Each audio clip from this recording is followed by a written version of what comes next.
So I even wrote a poem about our shared cosmos, which is the theme. Um, this is a short little poem. It says, beneath the night's celestial canopy, we stand in awe, united by the vastness of this land. Borders, divisions, they fade away as we gaze upon the stars at the end of the day. Astronomy's embrace a universal song through time and space. We all belong. Stargazing's magic, a bridge it lays, connecting hearts in the starry maze. Our shared cosmos, a joyful decree, a celebration of unity for you and me. In the night's embrace, we find our heart. Together we journey with our own celestial chart. Let's keep exploring as one we face to unravel the secrets hidden in space. As individuals and a collective so grand, in our shared cosmos, together we stand. So welcome to the 130th Global Star Party, everybody. And we're going to get started here.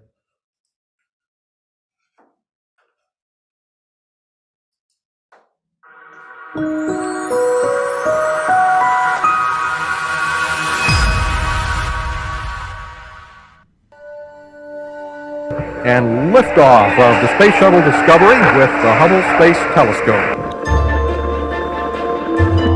Our window on the universe.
Hello, everyone. This is Scott Roberts from the Explore Alliance and from Explore Scientific, and I'm proud to announce the 130th Global Star Party. We've been on for about 3 years, and we've been trying to bring together astronomers from around the world, whether they're presenters or they are part of the audience. It's been an amazing ride, and we have a great lineup tonight. Of course, we start with David Levy with poetry and commentary, David Eicher with his exotic deep sky objects. I believe he's going to talk about the Owl star cluster tonight.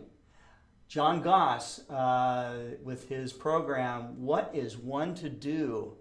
It's about the flat earther dilemma, and so for me and you, so Maxi Falaris joins us from Argentina with his astrophotography to the max. Cesar Brolo, also from Argentina, will be on with his astronomy from the balcony.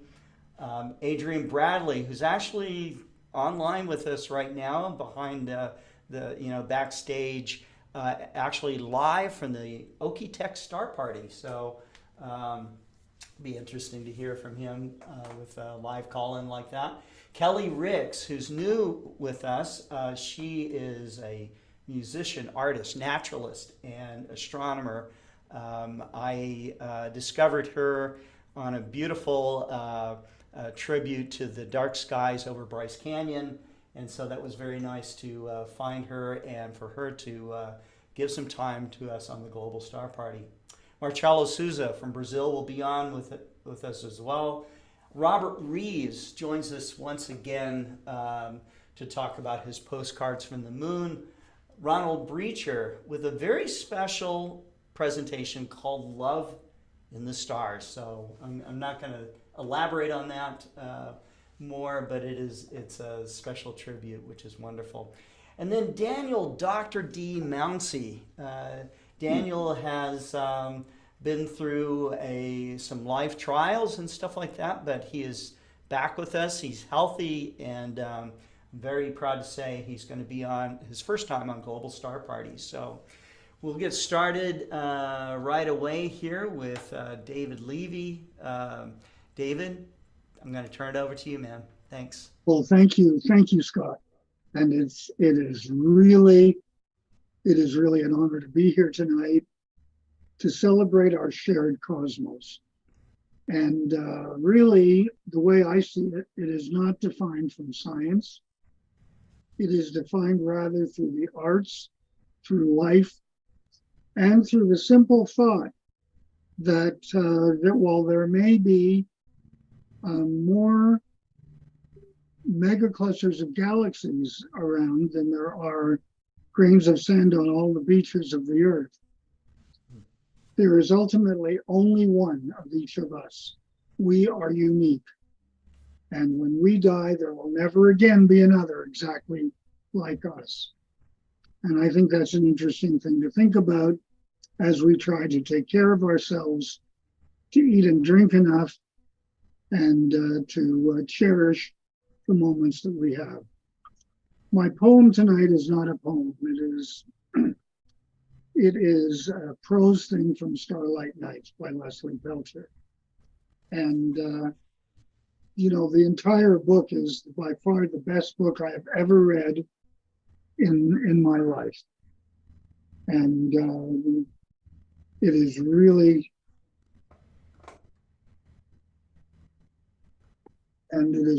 very interesting to be able to notice that. But I think these particular paragraphs should be inscribed in stone and placed in a government building somewhere. They are that good. And it is my honor to dedicate these words to all of you who have been able to see Comet Nishimura in the last couple of weeks, as I have, or who plan to see it in the next few weeks, as I do. And we just think about the idea and our shared cosmos, our shared love, our shared feeling, and it is just really so interesting to be able to look at the feeling of our shared cosmos. Time has not lessened the age-old allure of the comets. In some ways, their mystery has only deepened with the years. At each return, a comet brings with it the questions which were asked when it was here before. And as it rounds the sun and backs away toward the long, slow night of its aphelion, it leaves behind with us those questions still unanswered. To hunt a speck of moving haze may seem a strange pursuit, but even though we fail, the search is still rewarding. For in no better way can we come face to face, night after night, with such a wealth of riches as old Croesus never dreamed of. Scott, back to you, and thank you. Wonderful, David. Thank you so much, man. Yeah, it's great that we have such a wonderful comet out there. We have been clouded out a lot here in Arkansas, but I've seen some beautiful images of the comet with an extremely long tail, and so I hope I can get out there and see it as well. I love seeing them, even from a light polluted sky.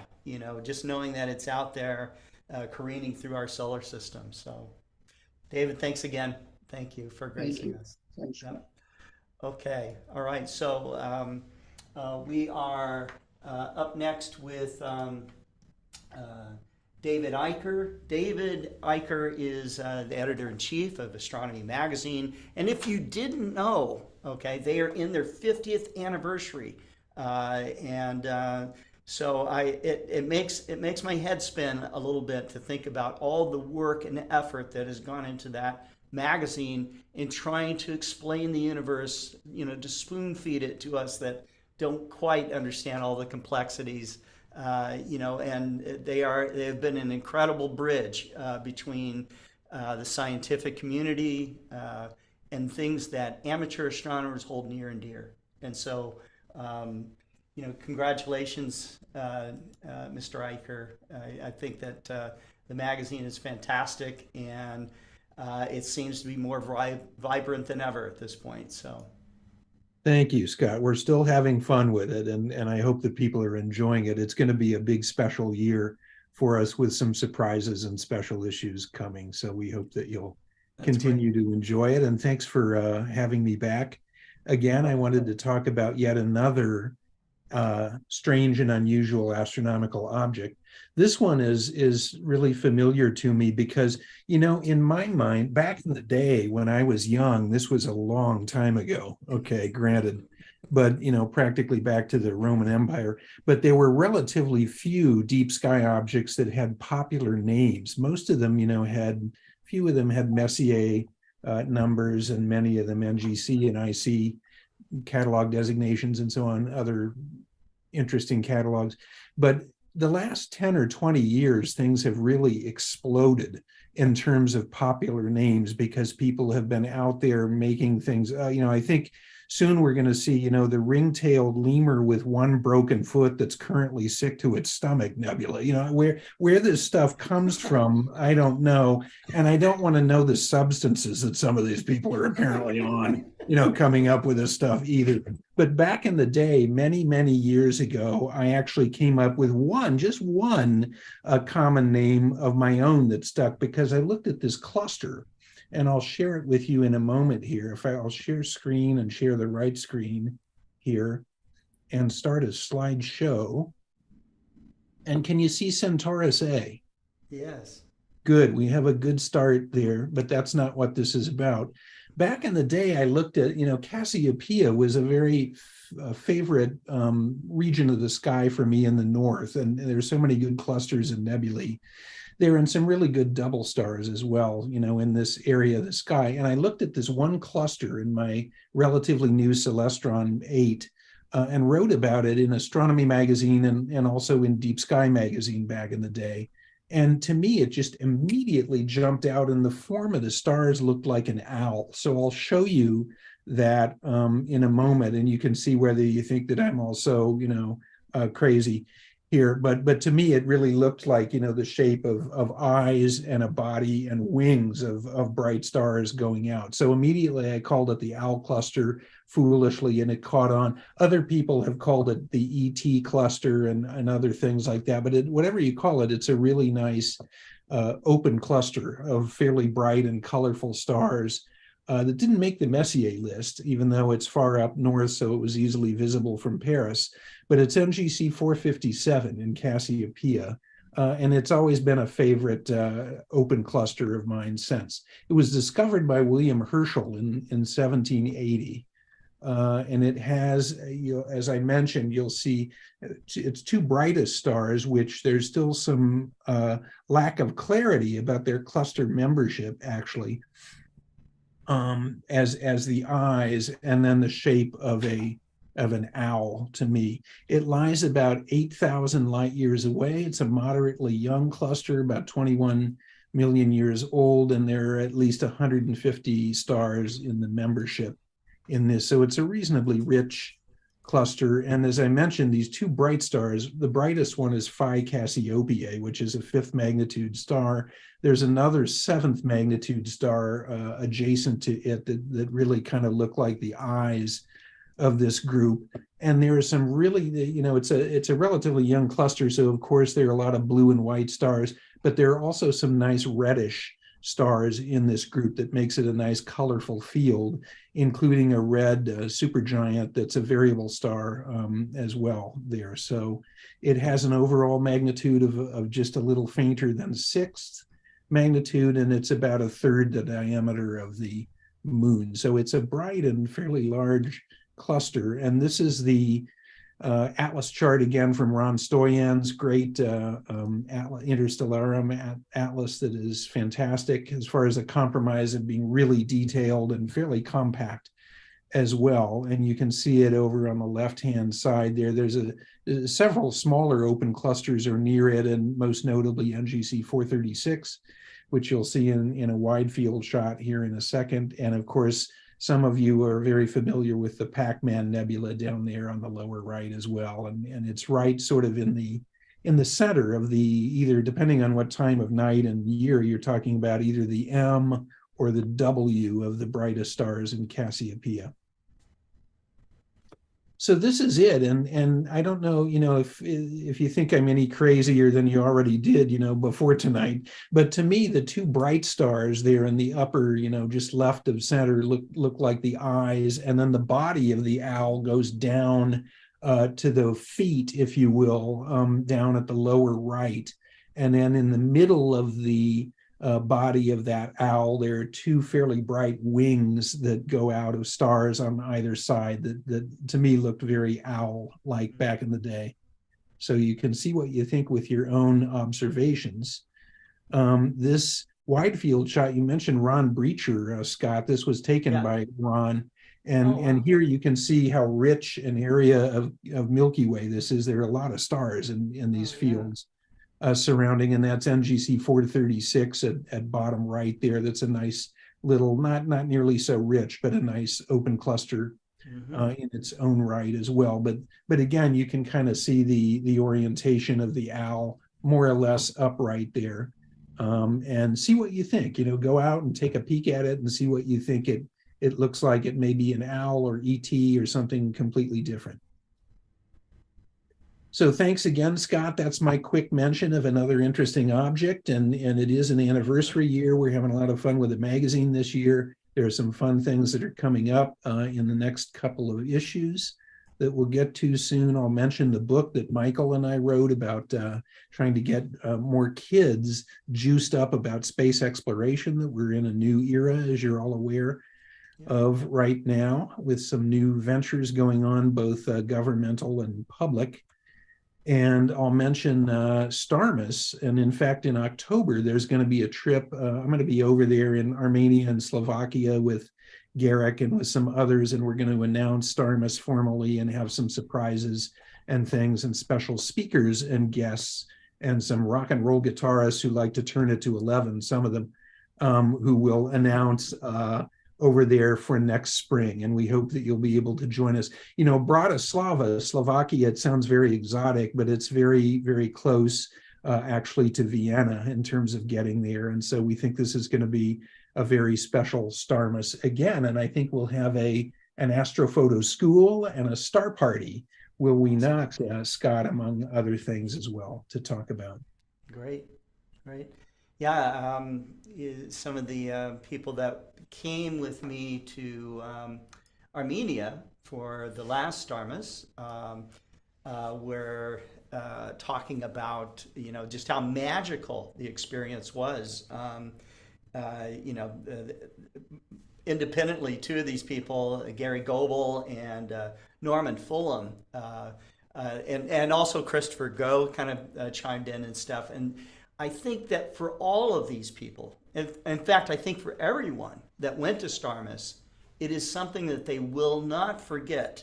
You might have gone to some really nice star parties, you might have attended some great conferences and stuff like that. And obviously, there's going to be things that will leave such an impression upon you that you can't forget it. But Starmus ranks right up amongst the best of them. And so I'm going to highly recommend that you go.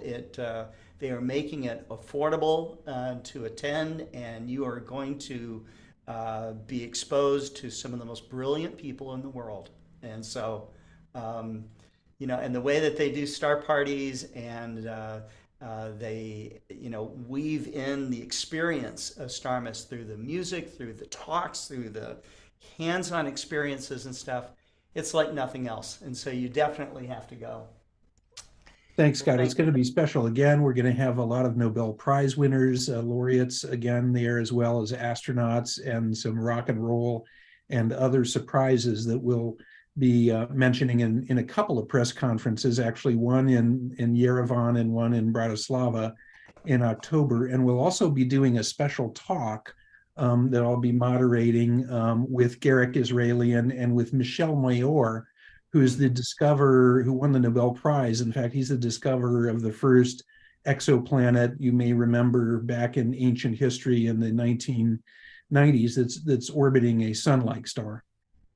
So we'll be talking about life in the universe and what we think about how much life and sophisticated chemistry could be out there in a very, very large cosmos that we have. What a tantalizing subject. So that's awesome. Thank you so much, David. Thanks, Scott. Thank you. Okay. And look, if you don't already have a subscription to Astronomy Magazine, I'm not going to go crazy on this, but you should get one. So just go to astronomy.com.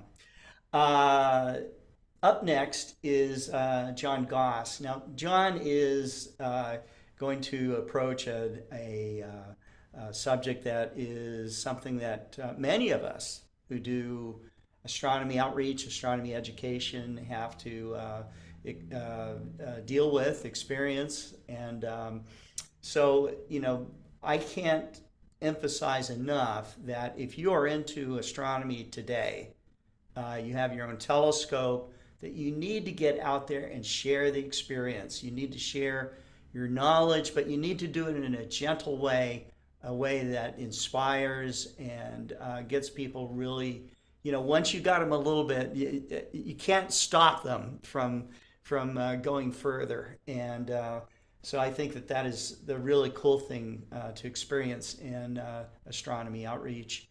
But John is going to touch on a subject that, well, I'll just say that he's a brave man. So.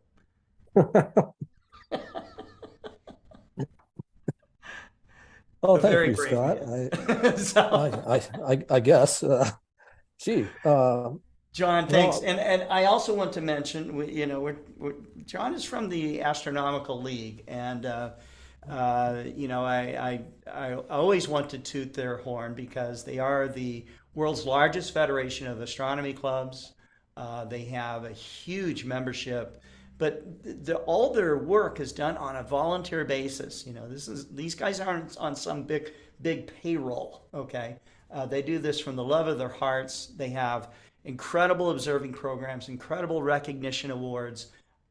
They put on an amazing event called Alcon every year. They do regional league conventions as well, and they are the glue of the amateur astronomy world. So thanks for coming on, John. You've been on many times, and it's great to have you on again. well, you keep having me back, so I guess I haven't done anything too bad here. My first rule for tonight's talk is the phrase, always play nice. You'll see what I mean. A couple of weeks ago, a friend of mine asked me a question, since I'm the astronomer and he is a musician, as it turns out, but he asked me a question that, what do people who believe in flat Earth, how do they describe the motions of satellites? Now, my friend is not a flat Earth believer at all, but he knows someone who is, so he was just relaying the concern to me about this dilemma. And of course, I don't know. When I make some flippant comment like chemtrails, maybe that has something to do with it. I'm not going to go into what chemtrails are.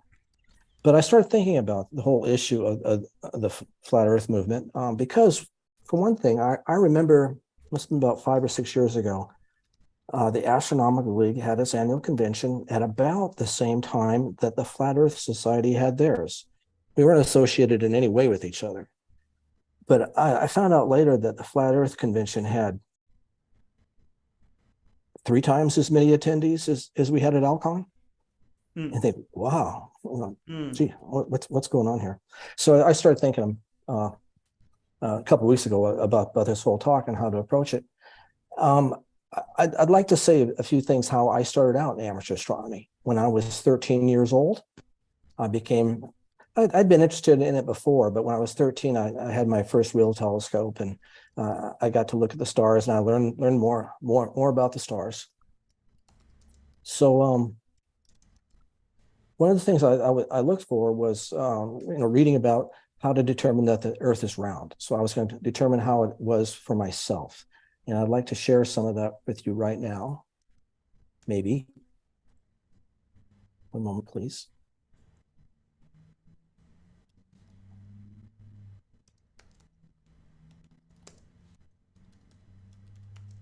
Okay.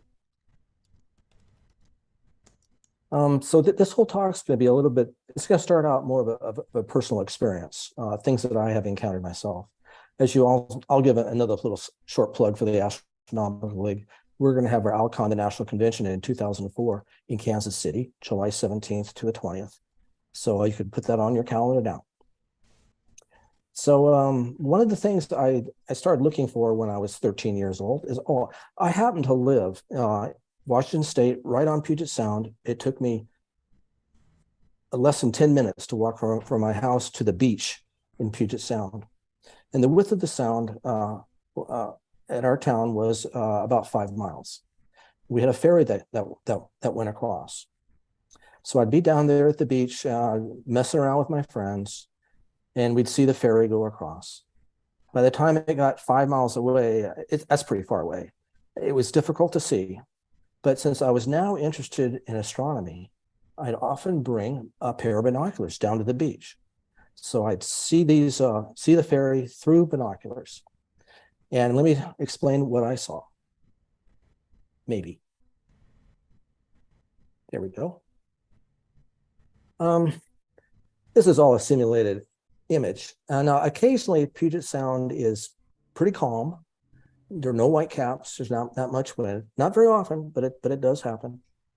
But I did notice that when you're standing up with a pair of binoculars, looking across the Puget Sound to the ferry, which is 4 or 5 miles away, that would be the simulated image on the left-hand side. You can pretty much see the whole ferry. These ferries are huge. But if you knelt down so that you're a foot or so above the water, maybe even just 6 inches above the water line, and looked again, you'd notice that you could not see the bottom of the ferry. It might be like the first 10 feet up from the water was now disappeared. It was hidden behind the waters of Puget Sound. And that's an illustration that the Earth is round, because it is curving away from you. So of course the ferry, as it chugs away, is going to look like it's be disappearing in water. Now, this is an interesting effect. I've heard some flat Earth people, they all know about this, but I've heard some of them talk about how this is due to a mirage. Now, you're all familiar with mirages on the highway, driving down the road on a pretty warm day. You look down half a mile away, and you see what looks like a huge puddle of water glistening and reflections off of it. Of course, it's not really there, but this is what they attribute that to. But keep in mind, Puget Sound's about 55 degrees always, and many times the air is 55 degrees, so there's no heat difference to cause any weird light refraction and cause mirage. It's strictly due to the curvature of the Earth, and a lot of people don't really know this. In fact, when I was in high school a few years later, we had a field trip down to the beach to study sea life and such. And of course, I always had my trusty pair of binoculars. So I was showing people about this effect, and they showed the teacher, and he was all amazed by it. He got everyone together and said, look at this, you can see this. And that was pretty cool. Stand up, you can see the ferry, you kneel down, you're missing a good chunk of it because of the curvature of the Earth. Okay. That was one proof to me that the Earth was round. Another one was, same year, all my relatives live in Louisiana, and I lived in Washington State, or our family lived in Washington State. We were the black sheep, I guess. We moved away. So when I was 13, we went to visit Louisiana.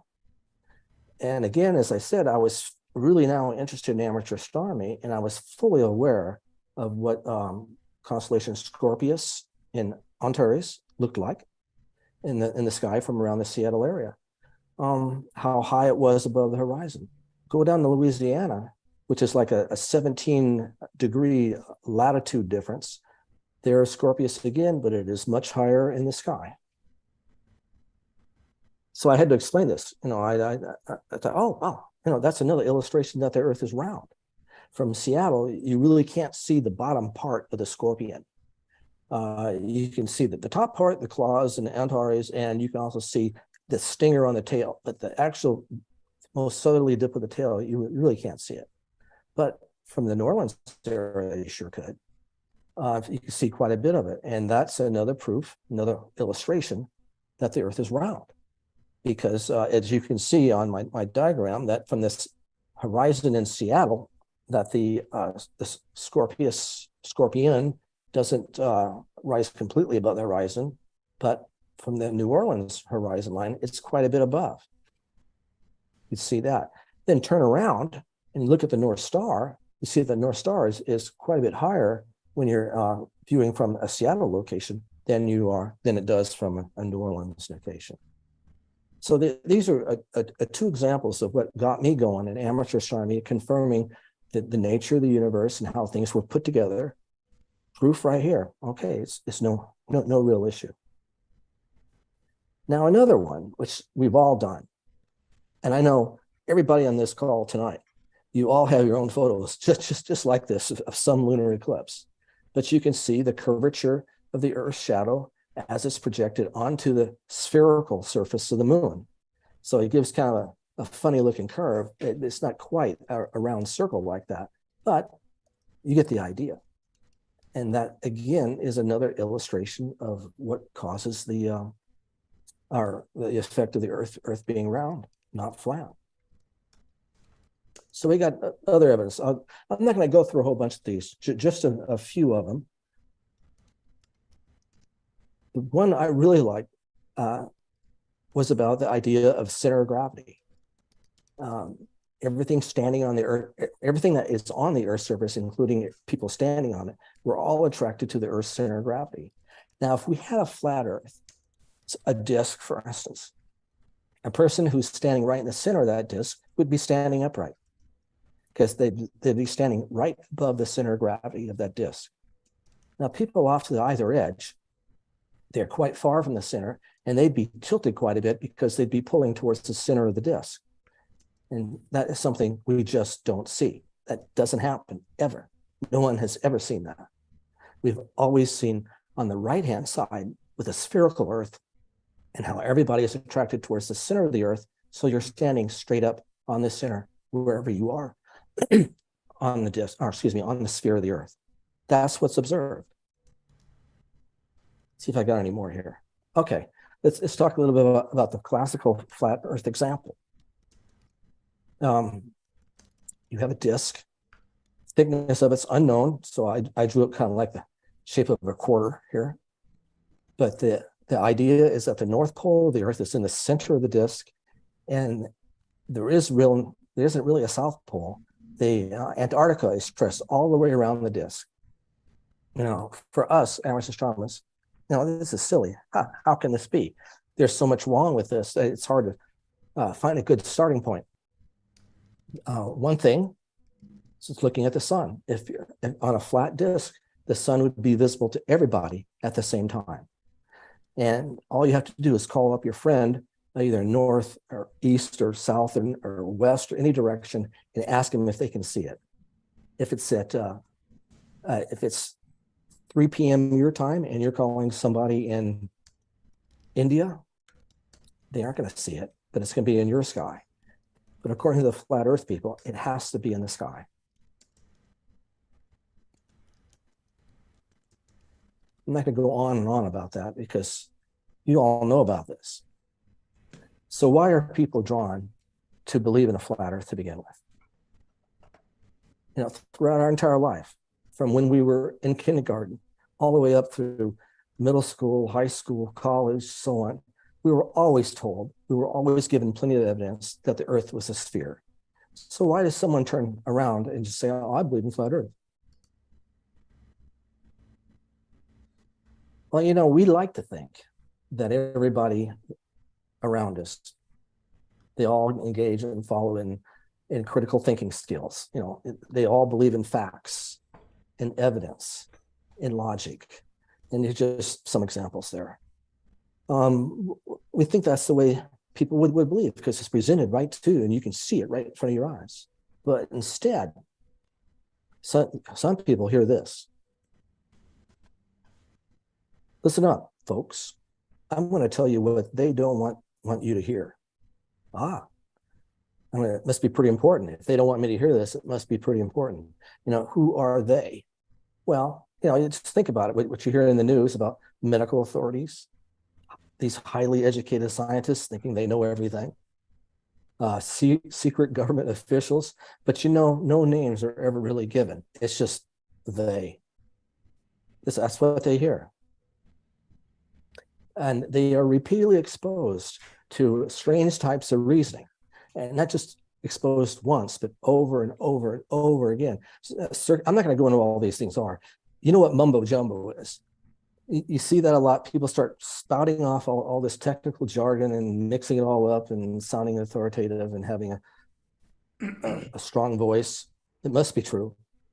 Obfuscation is the popular one that is taking something that's not very clear and making it more so just by waving your hands and mumbo jumbo.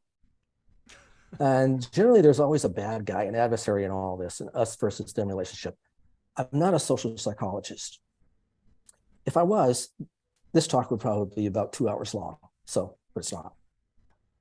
So think about that. This is what they hear over and over.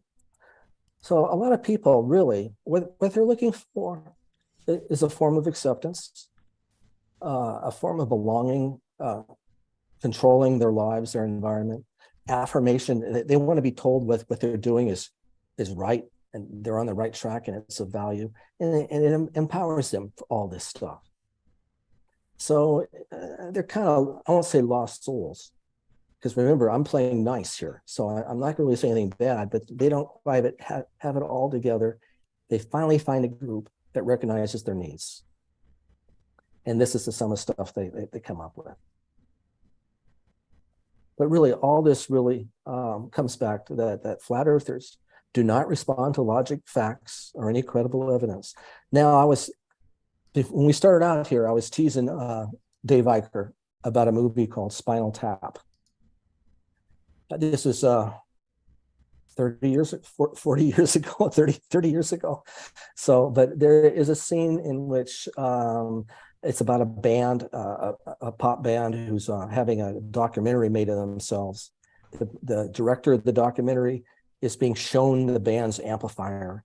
The volume control on the amp goes from 0 to 11. Now, if you know anything about these volume controls, they only go from 0 to 10. But yet, the band kept saying, hey, it's 11, it's that much more powerful. And the director turns around and says, no, it's not. They just put 11 on there. It really goes from 0 to 10. But he tried to explain it to them over and over, and they wouldn't believe it. It went up to 11. See, it says it right there. It's 11. Okay, so people believe what they want to believe, and it is tough changing that. So back, 500 years ago, Leonardo da Vinci, no, he was an all-around smart guy. He ran into the same problem. You know, there are 3 classes of people.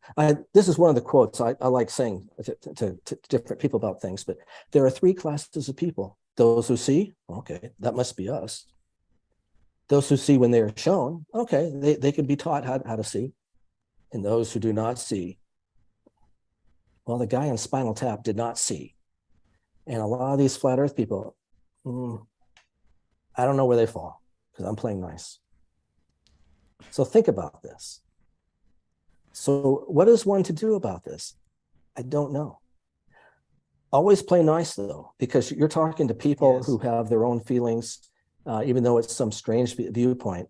And if they are exposed repeatedly by people they know and people they don't know, they might come around and start saying, yeah, you know, maybe I was wrong there. But I think you should all focus your efforts on showing other people how we know that the earth is round, spherical, how science operates, showing the wonders of the universe. We have that shared experience, getting out there, educating, as well as reaching down inside people to stir something up in them by looking at the stars and such. So that's kind of how I'd like to end it. Always play nice. Don't be offended. Don't be shocked if you can't convince some of these people of something that you think is so obvious everyone should know. Now, if we have a minute or two left, if anybody has any thoughts on this, I could have missed something. As I said, I'm not a social psychologist, and I think David Levy has his hand raised, but I don't know. He's gonna. Oh, and Adrian Bradley has something. Well, David, since you raised your hand first, could we go to you, and then we'll go to Adrian?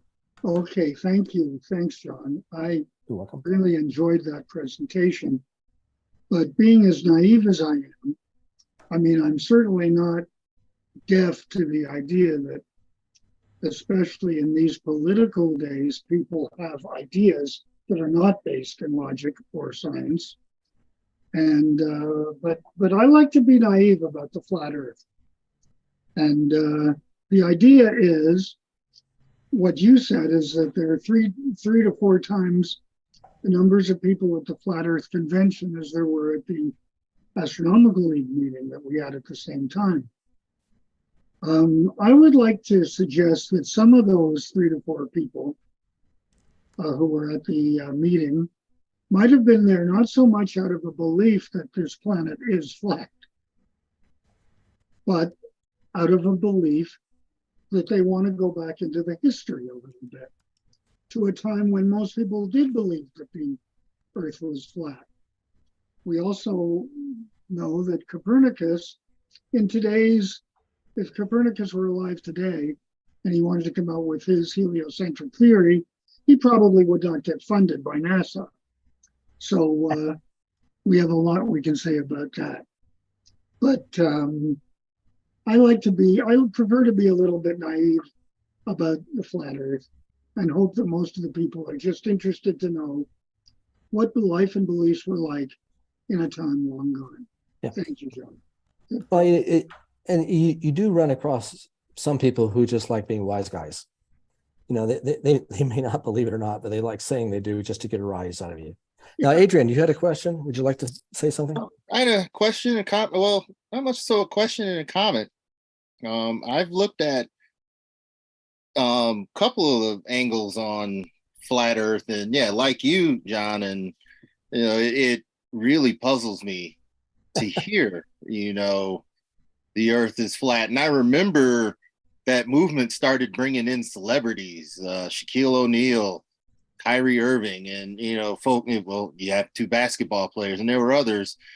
One other thing that may have been missed is get enough celebrities, especially here in the United States, get enough celebrities to start endorsing your beliefs, or even if they just say it to, on cue, and it's more believable for some celebrities to, it's like, oh, if Shaquille O'Neal said it, I'm more willing to believe them than if David Levy says it, or if John Goss says it, because, David, you discovered the comet that everybody saw, and this will lead into my next thought.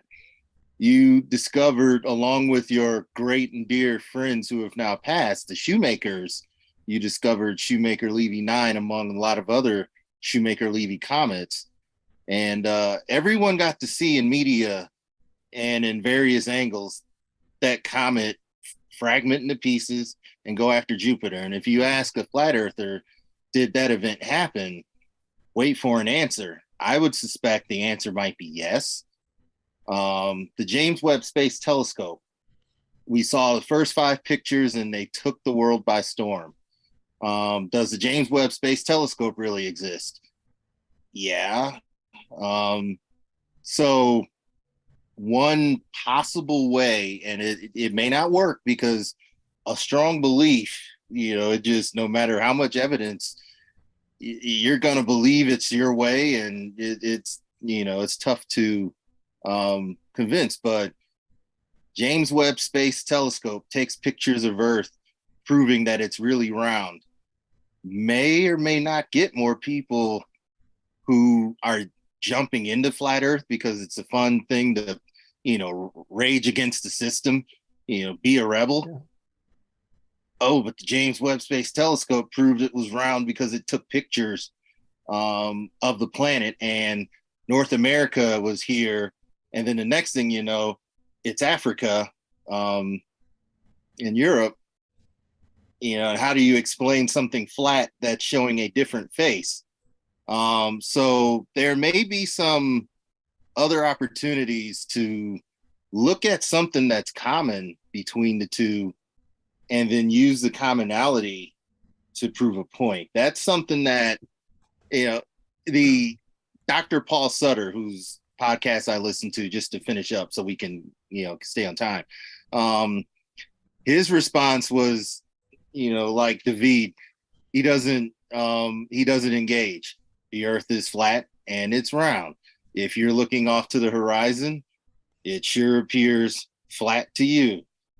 If you're using the proofs that you showed us, it sure appears round to you. But in the grand scheme of things, there are people that are interested in astronomy, and after having been frustrated with the arbitrary nature of things like, is flat earth theory real, and what's going on, we stand a chance to be a source of truth. Eventually people may be won over, and so Well, there's that's why I say always play nice, because you're not in the other person's shoes, and they could be dead wrong. They are dead wrong, but they have their own pride and all that. From the audience here, Mike Wiesner said, I saw a Flat Earth Society ad on Facebook that said, join our members from all around the globe. I love it. I think that explains I don't know. everything. Okay. Yeah. I'm just going to let that one go right there. So. Yeah. David, did you have your hand up again? Okay. I want to say something, John. Yes. I have some friends that always, when we met together, we start to say tell jokes and everything. And someone always says, "Hey, Maxi, why do you really know that the Earth is rounded or is flat? How do you know it?" Because I didn't went to the space, so I don't know if the pictures are real or not and everything. And they argue with that. So I explained that the Eratosthenes procedure. So basically, if you have the shadow in the equator, that you will not have a shadow. When you go to the poles, you're going to see the distance of the shadow at the same time. So basically, you are in a circle or on a sphere. Also, when you see the moon, for example, let me give you the example. I have this moon. Well, so for example, if suppose that this is the Earth, so you are here where I am. I'm here, in my position. But for me, you are here. But for you, me, I'm right here. But you are here. So depends on the perspective, the perspective from where you are. It is going to see you the moon. That's, for example, if I look when it's a crescent moon, you're going to see it like if I see from here, like the opposite. I don't know how to say it in English. Una luna Upside down. menguante from the in the Forgiveness. different angle. Yeah. Yeah. We call your moon upside down, Maxi. Yeah. But that's because of our experience here in the northern. We know exactly what you're saying.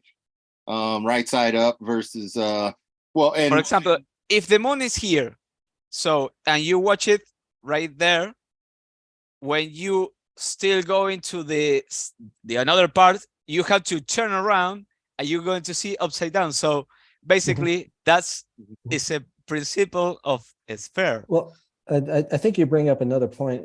It's a nice thing to have props.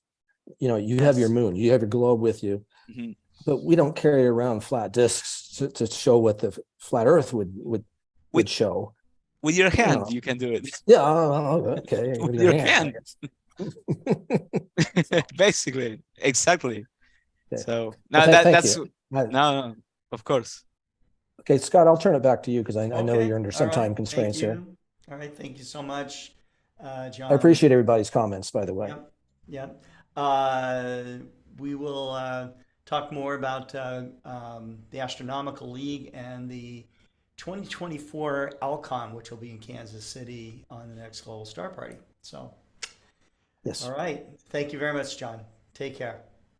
Okay. All right. So our next speaker is none other than Maxi Falares, and he's coming in live from Argentina. And Maxi, thank you for coming on to Global Star Party. When I first met Maxi, I met him online. He was showing all of us images that he had made with his mobile phone camera and relatively inexpensive telescope, and the images were mind blowing. Okay. So, Maxi is among some of the astronomers that does not let the tools stop him from exploring the universe. And so he has improved his rigs for making astrophotographs, but he pushes them to the very limits. And I'm glad to have you back on, Maxi. And what do you have for us tonight?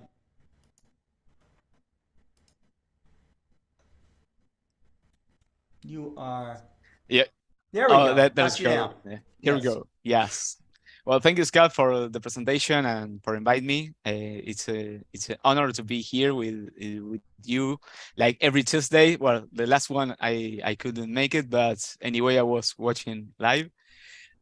What I'm going to show you for tonight is what I'll be doing this exactly last night, yesterday, because we're starting to have rainy seasons and you know um, uh, a lot of nights with clouds and storms, or like spring season, for example. But yesterday I went to do some practice with my equipment, and also the temperature was okay. It was cold, but not too much. So I start again to receive these photons across the universe, to get it on my scope and then to my eyes. Let me share my screen. Sorry, here we are. Okay, do you see it? Yes. Great. Well, first of all, I was preparing my Dawsonian mount to get more smooth movements with the altitude and azimuth movements. And I grabbed this. I could buy these plates of steel, but they have bearings inside of it. So when I turn up to the left and the right of the movements on the mount, it's more smooth than the Teflon's pieces that they have. So this is the inside of these bearings, and it's I have to a little adapt it because the central hole it was doesn't fit with this particular plastic piece, so I have to use a lime to handle lime to make the hole a little more bigger, 1 millimeter almost. So I could then I present this, engrace the bearings, all the places, and put all over there. So yesterday, last night, I prepare my equipment outside in a different place to be careful of the wind. So when everything goes okay to start to taking the pictures, I put my dove Sonia and start to enjoy and talking with Nico and Alan about what I'm watching right now. For example, M22, I could see 25 principal stars and the background of that globular cluster. I also Nico recommended another globular cluster, but I don't remember the name right now. It's in the Peacock constellation. I couldn't find it very easily doing starting star jumpings with the finder, and that was the the test of fire, you know, to see how the movements went with these modifications. And they were, for me, they were for a very fine, very smooth, with not too many adjustments. And I'm really happy for that modification. And in this case, I was trying to use my f4 telescope to capture some northern objects from my city skies, Bortle 6 and 7. And of course, I have my LED slide from my neighbors and everything, but then they went to sleep, so I could continue. And this is the field of view that I have on my backyard, for example. Here's the north, and you can see Vega, Altair, and like John Goss said today about the circumferences of the Earth, I see it in a different way like you do. So basically, here's my southern pole, celestial pole, and what you see above your heads, I see it through almost the horizon. You can see there's a lot of places that I want to capture someday, but for me, they are too low in the sky. This is the North American nebula, but I have it almost 10 degrees or less. So the object that I have for almost 3 hours of the sky to capture it was the M27, the Dumble Nebula. And I pointed my scope there. The guiding was fine. Only taking pictures of 1 minute. Only with a filter UV IR cut only. And for example, the subs was like this of last night. This is a single shot of 1 minute, and you can see the 1 minute. even in 1 minute at that altitude. I was impressed. I was very impressive of the detail and the colors that I get, and also the field of view of the stars. So when I see this in only one single shot, I say I had to give it a chance. I leave it, get a dinner and everything. So more later, see what I get. And when I stack this, well, you see the single sub, but the final detail. Well, This is the only my first processing of these images, but this is the result of last night. Beautiful.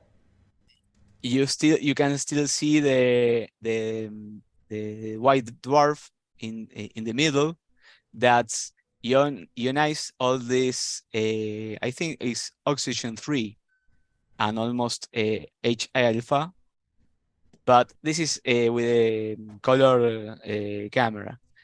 And anyway, if you have a smartphone and you have a scope with motors on your mount, I did this same object a couple years ago when I started to do this. I, you know, I could have this detail with a smartphone and my scope.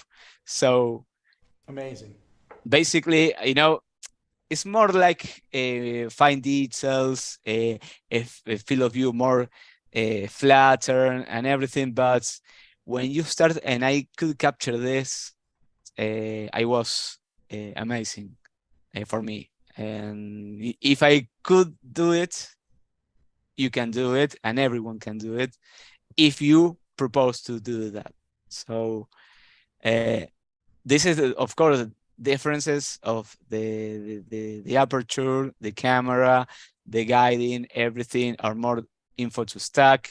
And here I don't know if I put the settings.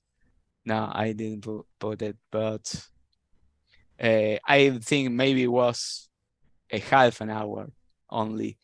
Here only was 2 hours of stacking only, but the detail, the size of the pixel, the full well that has the sensor of the camera, everything that it will help you to give you more sharpness and fine details and colors. And of course, the aperture gives you more speed to get more lights in less time. So my next object that I was trying to find was another. Well, I was seeing in galaxies and everything, but I went to another planetary nebula that calls NGC 246. But I think in this stack images was some class that I stacked also because the background is really rough with the difference of M27. This was above of my hair, of my head, sorry.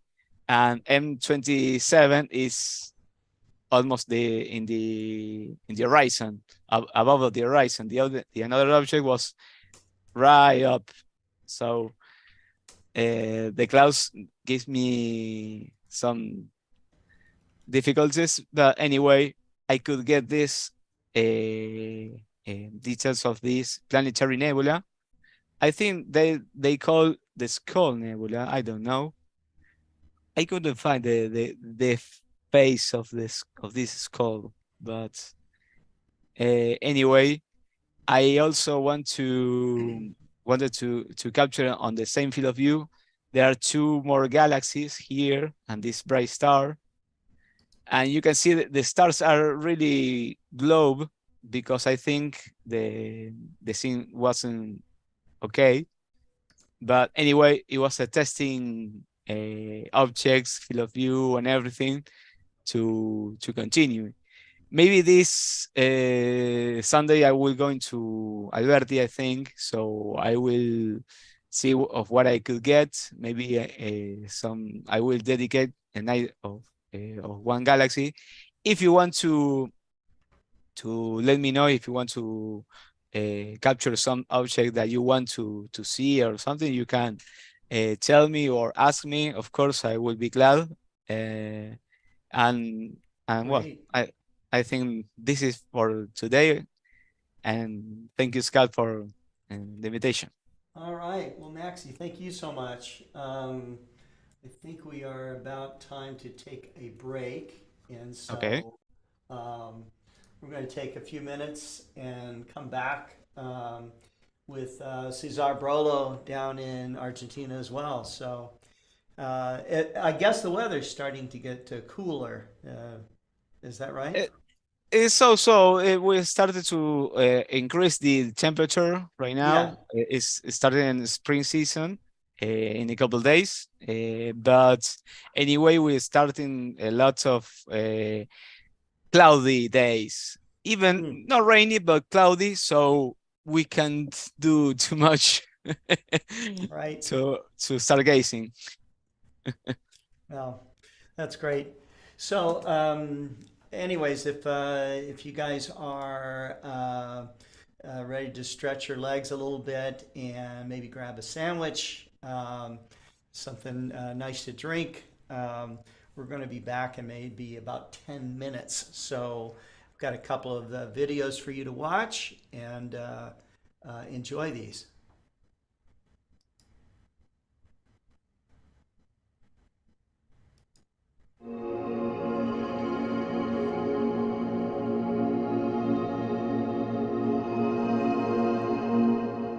From Voyager, Titan was so unusual. All we could see from Voyager is this hazy world we couldn't see through to the surface. And that's why we had to go back with Cassini, carrying the Huygens probe, to try and see what does the surface of Titan look like. So the Huygens probe parachuted through in 2005, and we landed on the surface and we saw an amazing world.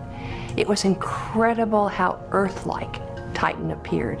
It had river channels, it had lakes, it had sand dunes. The only difference is it's very cold on Titan, and the liquid that flows through Titan's rivers is methane instead of water. The Cassini-Huygens mission has been one of the greatest voyages of discovery in the history of science. We have learned and discovered more things about a previously unknown dynamic system, a system that's 1 billion miles from us, the Saturn system, than we ever could have imagined. One of the pinnacles of that has been the discoveries on Titan. Titan has turned out to be a very complex world. It has geology, it has methane rain, it has lakes and seas, it has dunes of organic molecules, and it has a lot more secrets that it's still hiding from us. I think that really makes people so excited about Titan is this combination of familiarity and alienness. We've had 126 close flybys with a spacecraft with a dozen instruments that in each of those flybys are all taking data about different aspects of Titan. Not only was Titan fascinating in its own right, a moon the size of the planet Mercury, it was also Cassini's gas tank. It allowed us to change the shape and orientation of the orbit to explore the poles of Saturn and the rings and all of the icy moons by carrying a lot less fuel than we would have to have carried otherwise. It gave us the energy to go all the way across the rings and fly between the gap between the rings and the planet. Because of these flybys of Titan, using Titan as a gravitational slingshot. And so many of the other remarkable discoveries that have been made by Cassini, for example, mapping the composition of the plume of Enceladus, would not have been possible without Titan there. We could not have gotten to these places without using Titan. And so I think Titan has really been a particularly special place to explore just because of all of the complexity in the system and the puzzles that it has given us.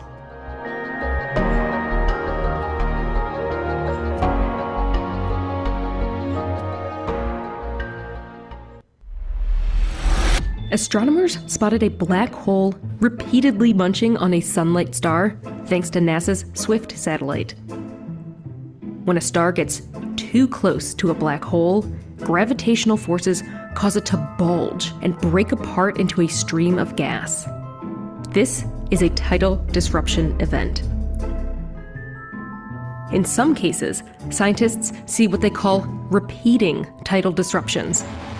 That's what's happening here, with an outburst called Swift JO230. The sunlight star orbits a monster black hole. Every few weeks, the star gets so close that the black hole pulls off about 3 Earth masses of material. But the star survives. Astronomers saw it in a distant galaxy thanks to a new way to analyze data from Swift's X-ray telescope. They developed a new way of scanning the instrument's observations so that they can quickly identify and study events like these. After nearly 2 decades in space, Swift is still learning new tricks and teaching us new things about our cosmos.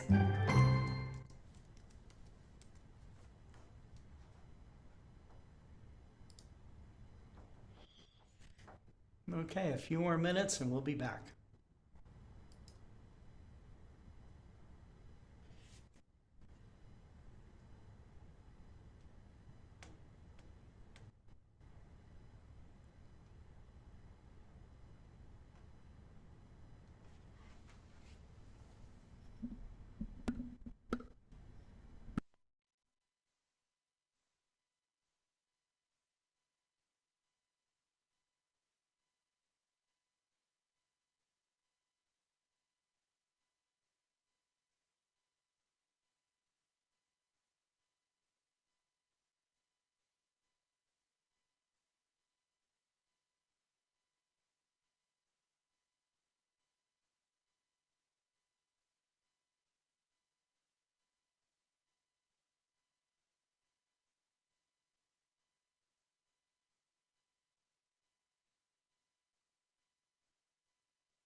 Well, I hope you enjoyed that little break there. We are back with our second half of the Global Star Party, the 130th Global Star Party, our shared cosmos. There are many organizations devoted to astronomy and the idea of how astronomy can bring them together. I think one of the best ones that's out there that with their message of one sky is Astronomers Without Borders. We've been around for a few decades at this point, and they have held star parties around the world. I remember the International Year of Astronomy that they held the global event. We call this the Global Star Party, but they held an event that started, it was like 24 hours of astronomy where all these big star parties took off, and as the sky got dark around the world, they were celebrating the sky and the stars and doing outreach. And I think that the numbers of people that were actually hit or exposed to astronomy on that 24-hour period was nearly 1 million. So that was really amazing.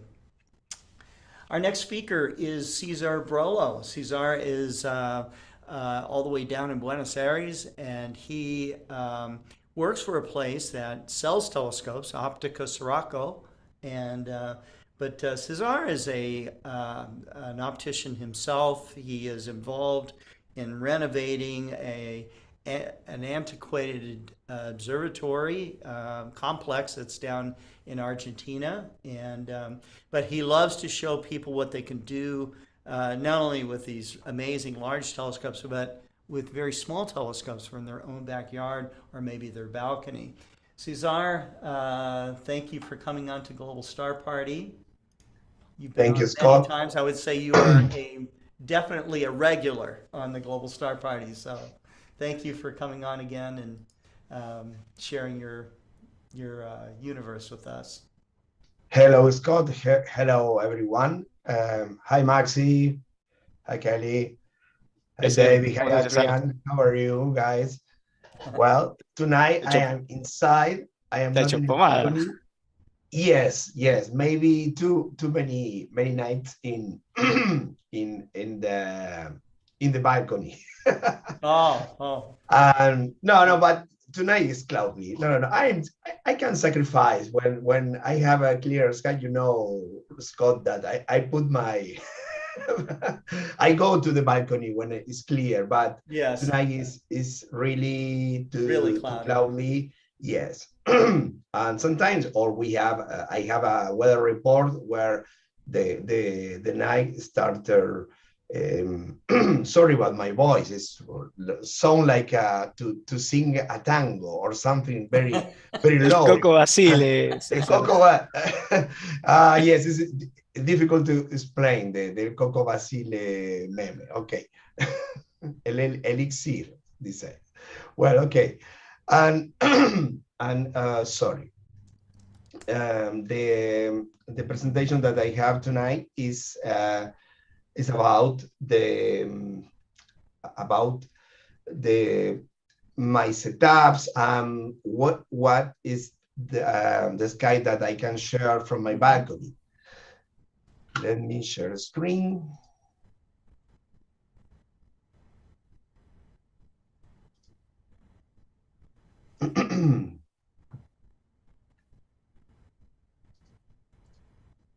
Let me see. Let me know if you are watching the presentation. Yes. Yeah, it is okay. In presentation mode. Okay. Well, about sharing, we are talking about sharing the cosmos that I have from my balcony in the middle of the city. You know, something that I need to show to the people, which is my field of view, is only at the south here. This is the point of the south pole, the southern pole, the southern where I appoint my equatorial mount, 35, 34 minutes and 35, 34 degrees and 35 minutes. Here is the area over the stars are around, of course, in the night. Here I have the southeast, here the southwest. This picture is from tonight, maybe 30 minutes ago, because I figured that I don't have a picture like this of the area of the sky, the entire area of the sky. When I present in live, I have this area normally, but I can point to this area.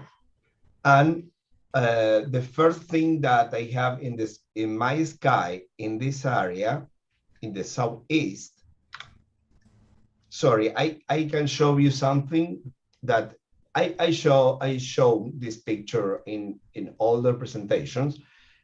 Here to give you an idea of scale, here in this area is where I have in the picture that I'll show you, where is the Southern Cross in this area. Here. That's a nice shot. Is to figure out, yes, is to have an idea of a scale in my sky between the buildings. Even from the city like that, it's amazing. Yes. I took many pictures to have this full of a star area of Southern Cross. You can, and I put a mask, of course, in the image of the building, because if not, they have a very wide, too much white image to regulate. Of course, that you can put a mask in the area too bright. Here is the same, another scale, where you have a 35, 32 cluster and Eta Carina nebula. Wow. Yeah. I remember that I shown this because this is new. It's not new. It's from the last year.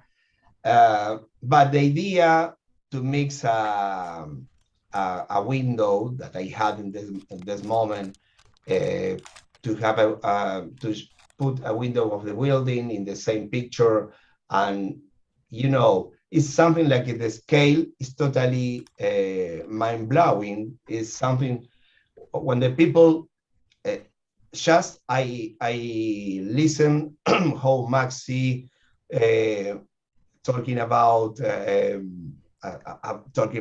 about the things when the people start to talk about flat Earth, and when they don't stop to know something like this scale or these things that happens in our skies. And of course that this is something that maybe sometimes when the people ask me by telescope, the idea of the scale of of magnifications or is something that the people have totally lost in their mind. Because in the school or in many situations, you never learn, they never teach you about the scale of the sky. When you talk about a nebula is maybe so big in the sky, talking about angles, and it's something like where you have something of the size of 2 or 3 moons or suns, talking about angles. Of course, this is something that is incredible how people that start to have an idea. Of course, that they stop to think that is possible to have a flat Earth. Because this scale, a lot of things about the moon, or or something like the sea. We have a river, or estuario from Buenos Aires of 60 kilometers wide, and you have all time to have to have views of ships in the horizons. It's something that is incredible, how you can see the magnificence of something like we talked last week, between light years of a million part of second. For example, in this, the time that the light take to the light of the building, and maybe here you have, I don't remember, maybe 15,000 light years from Eta Carina. I don't remember now exactly how many light years is Eta Carina. 25,000 light years, I don't remember. Well, this is how today the tools that you can get from astronomical applications like Plate Solve or other ones that can name the nebulas and I'm sorry, and nebulas and clusters in your sky areas. If it's in the city, no problem. They can do it. This cluster, I took a picture with the actual setup, Scott, that they have, the small 80 millimeter telescope, with the small one, equatorial mount, EXOS 100. This is Eta Carina with the EXOS 100 using my zoom 100-300 millimeters, very single Nice. picture. Very nice. And it's from the city in the same night that I took the pictures to get the scale of Eta Carina beside the building. Yeah, this kind of image, when I started doing astrophotography back in the 80s and the 90s, that would have been impossible, absolutely impossible to do. Yes, From absolutely. the city. You would have had to go into a dark sky site. You would have had to have special film. You would many things, So the advent of digital imaging and what you can do with it it's really amazing. Yes, Scott. And maybe do you remember that we was lucky if we had one picture by film. Maybe Yes. we spent a 36 complete film. I remember that I was happy to have, I remember Orion Nebula from Pilar, and the pictures totally green, and explain to the laboratory that do you need. And maybe first of all, you can go to the typical, you couldn't go to a typical standard laboratory for 1 hour development, or if not, we needed to choose a special laboratory that attend you more for professionals. And you looks like great. Me, I remember that I start to talk. This is special for Maxi, that is younger than me, and I special to talk with the laboratory man. Okay, don't please don't take care with my film, because it's something like don't have sense for you, but right. But I need that you please take care with this film. And well, this is the southeast. If in the same scale where you have here the Southern Cross, you can get the idea that here is the building. Here is the large Magellanic Cloud, and here is the smaller Magellanic Cloud. Here is the 47 Tucanae cluster that 2 weeks ago I start to show you together with you and John Swarman, that we had a great final of Star Party going with the go-to of the month, starting to go from 47 Tucana. I could have some picture of 47 Tucana that I took some pictures when we was talking. I have this picture because I assembly, you know, the same pictures that I took while we was talking about how this increase the bright of the cluster. And this is a cluster that is very near to the small Magellanic Cloud, but it's not part of this cloud. It's totally different in a totally different system. And this is another picture that I took weeks ago with was a little cloudy, you know, but the Tarantula Nebula is another southern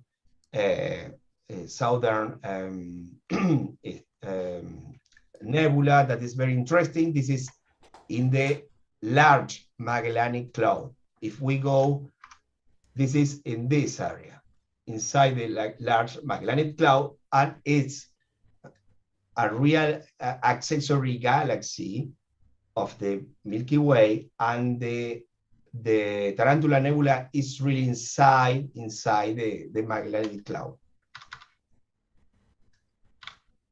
Well, here we change to the west. Here is the building.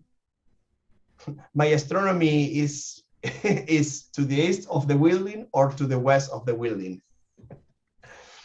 And this is as this year, this time of the year, you can see the Southern Cross. Here is Eta Carina Nebula. Actually, it's in the backside of the building in this time of the year. And here is the best constellation that I have in the south in this time of the year to find some objects. Something very interesting in Centaurus is that I have the Omega cluster, that is the biggest globular cluster that we know. Here we have Centaurus A, the galaxy, and here you can say very near to Iota Centauri, a galaxy. And I took these three different pictures, but the third one, of course, that is not from Buenos Aires.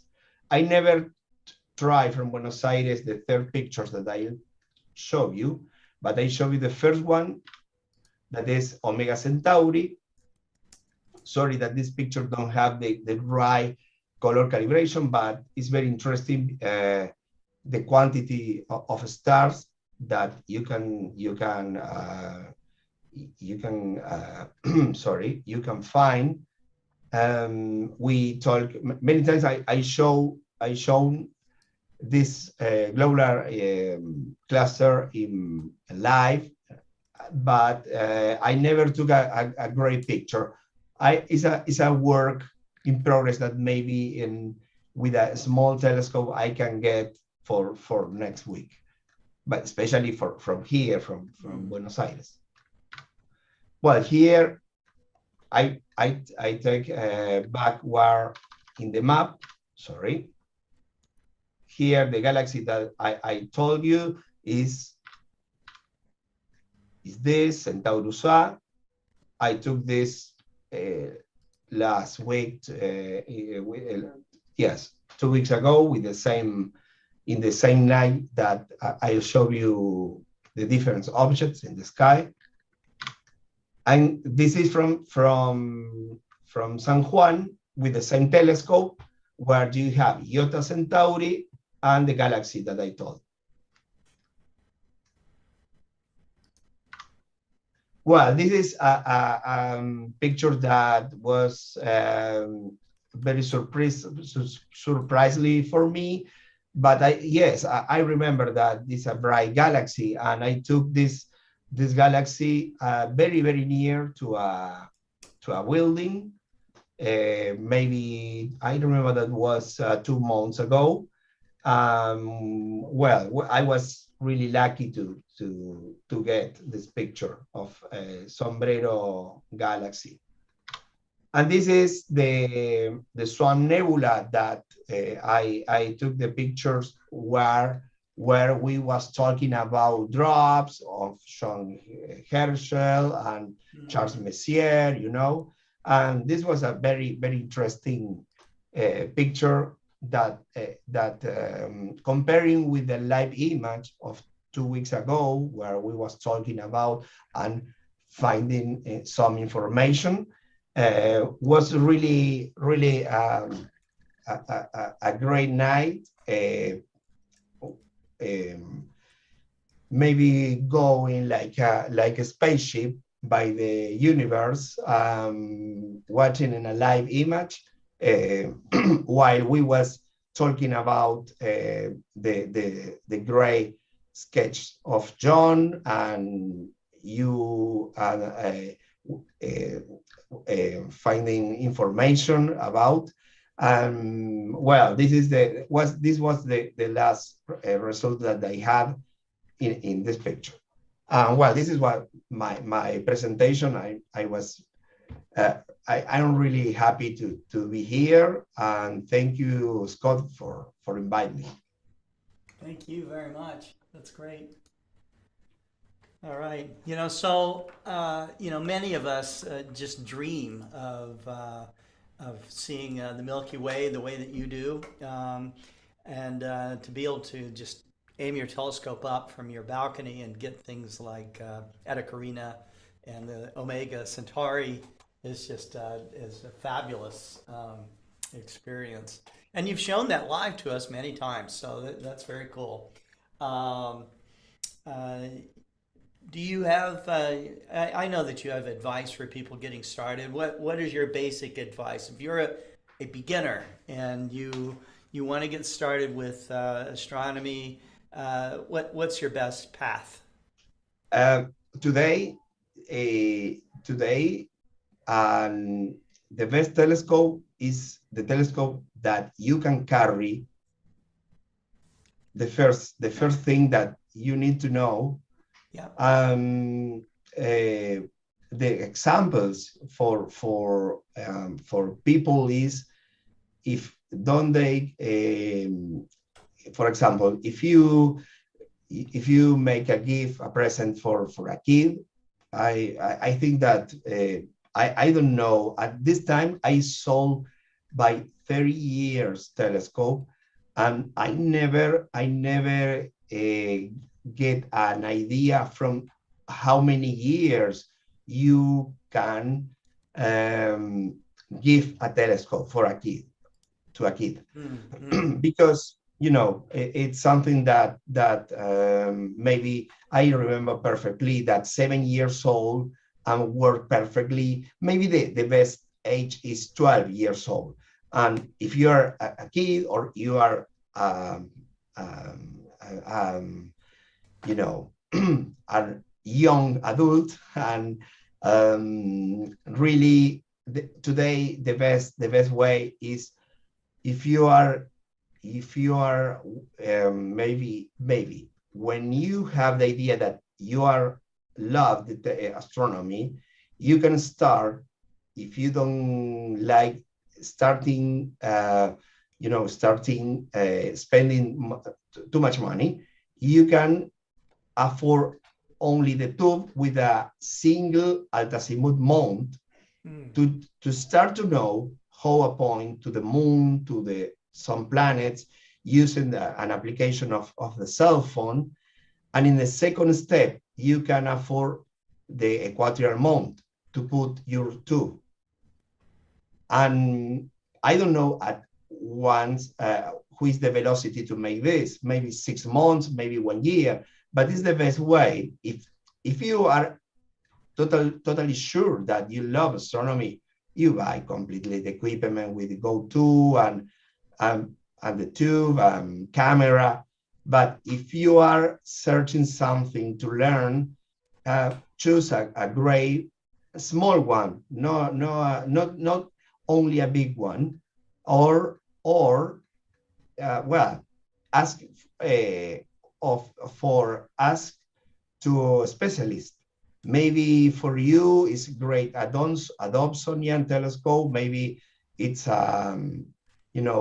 and a small one because you live in the city. You can use in the balcony, but if you can go sometimes to the farm area, rural areas, mountain areas, you can get dark areas where the telescope is like a Ferrari.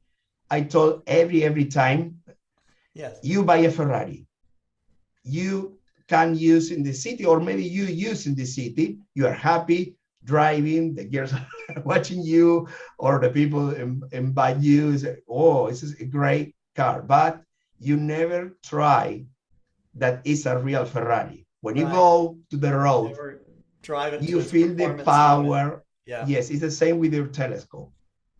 Yes. The same picture that I show you or this picture in San Juan, or the picture of Iota Centaurus and the galaxy taken in San Juan skies and dark skies, show the possibilities of your telescope, your Ferrari.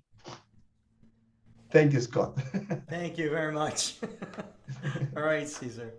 Okay, so we will go from Argentina out to Oklahoma, where Adrian Bradley is out at the Okie-Tex site at Camp Billy Joe, under like some of the darkest skies in North America.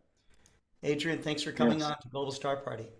Thank you for having me, and a quick thank you to Cesar Coco Rolo. Maxi says you sound like Coco. Yes. I can explain you, but outside the outside the show. I told him, Cesar, don't worry. I wanted so it's about whiskey. It's really fun, really. Yes. So that was the modified intro. The real intro, which of course I do a lot of these off the top of my head, is just to looking at the sharing our cosmos theme. And that is essentially the explanation for why I do my pictures now, my images, and I'm going to share what it's like out here at the Okie-Tex Star Party. Now, right now, I'm actually at Black Mesa. There'll be some pictures from the Black Mesa State Park, which is maybe 10 minutes from the field. Yep. But I've got pictures of the field. And what I'll do is I'll start sharing the screen. I usually just share the desktop, but I'll share the Edge app. I think that'll work. All right. Do you all see a picture of the winter Milky Way rising early in the morning with some cacti and other desert, this desert feel? This is essentially, to me, this is part of the Okie-Tex experience. There's some sky glow. There's, if you've got the right equipment and you take a picture like this, you see so many clusters, nebula. This isn't even the galactic center. This is a faint part of the galaxy, and I do believe it's around the Orion Spur. And it's a beautiful part that only in places like Kenton, Oklahoma is the town where the Okie-Tex Star Party is held. And it's called Okie-Tex because we're not far from the border of Texas. There's we're in the panhandle of Oklahoma, and there's actually a few states close by. New Mexico is close by. I forget what's to the north. My geography evades me. But Texas down to the south. That's the Colorado is Panhandle. not far. Yeah, Amarillo's down there, not too Yep. far. Mm-hmm. Yep. And New So Mexico's close. yes, and And Colorado too. So yeah, that's right, Colorado. So earlier in Star Party, I had one of my buddies. I'm wearing the University Lowbrow Astronomers hat. I'm in a couple of different clubs: Warren Astronomical Society, the Royal Astronomical Society of Canada, among the many, and I am a member of the Astronomical League. So I started out doing images like this. I consider this a bit of over process today, but just the sheer fact that you can get all of this data, this was still an impressive enough image. It made it to Skies Up magazine, and I am always forever grateful for the opportunity. This is the part of the Milky Way that everyone comes to see. And in a dark sky like this is taken with a non-modified camera 2 years ago. There will be a quiz later about this dark nebula, but just keep that in mind. You see some of these dark nebula with your own eyes. You see this shape here, this triangular shape, Body's window, even this part of the Milky Way, this they call the crazy horse, and these streamers, these dark lanes that are heading down to Antares from the Scorpion. So this is the camp, and there are plenty of mesas around. When you dig into the Milky Way, you get a lot of good detail. And one thing, that John Goss talked about, is the Earth round? Well, here are a couple of nebula that I'd captured: the lobster claw, and you can kind of see it looks like the lobster a little bit, and the cat's paw. These two nebula at this time of year, do not appear in higher northern latitudes. You can only see those nebulae when you are down here. We're only 3 degrees latitude. 42 is where I live. 37 is actually, no, that's more than 3. I live in 42, 41, 43, 9, 38, 37, 5 degrees latitude on the Earth. And suddenly when the Milky Way stands up, you can see these nebulae or stars that are associated with them. And so you get more, the further south you move in the United States and all over the globe, you're able to see different things that are in the night sky. Going right back to this image, Magellanic clouds are down here, way down the horizon, and never go above horizon. You have to go much further south in order for the Magellanic clouds to appear. But this was during my first trip, and I did the star trails thing. This is facing north. And you can still see we call Ursa Major the Big Dipper. Only in Chile, in the southern hemisphere, might you see the Big Dipper on the horizon.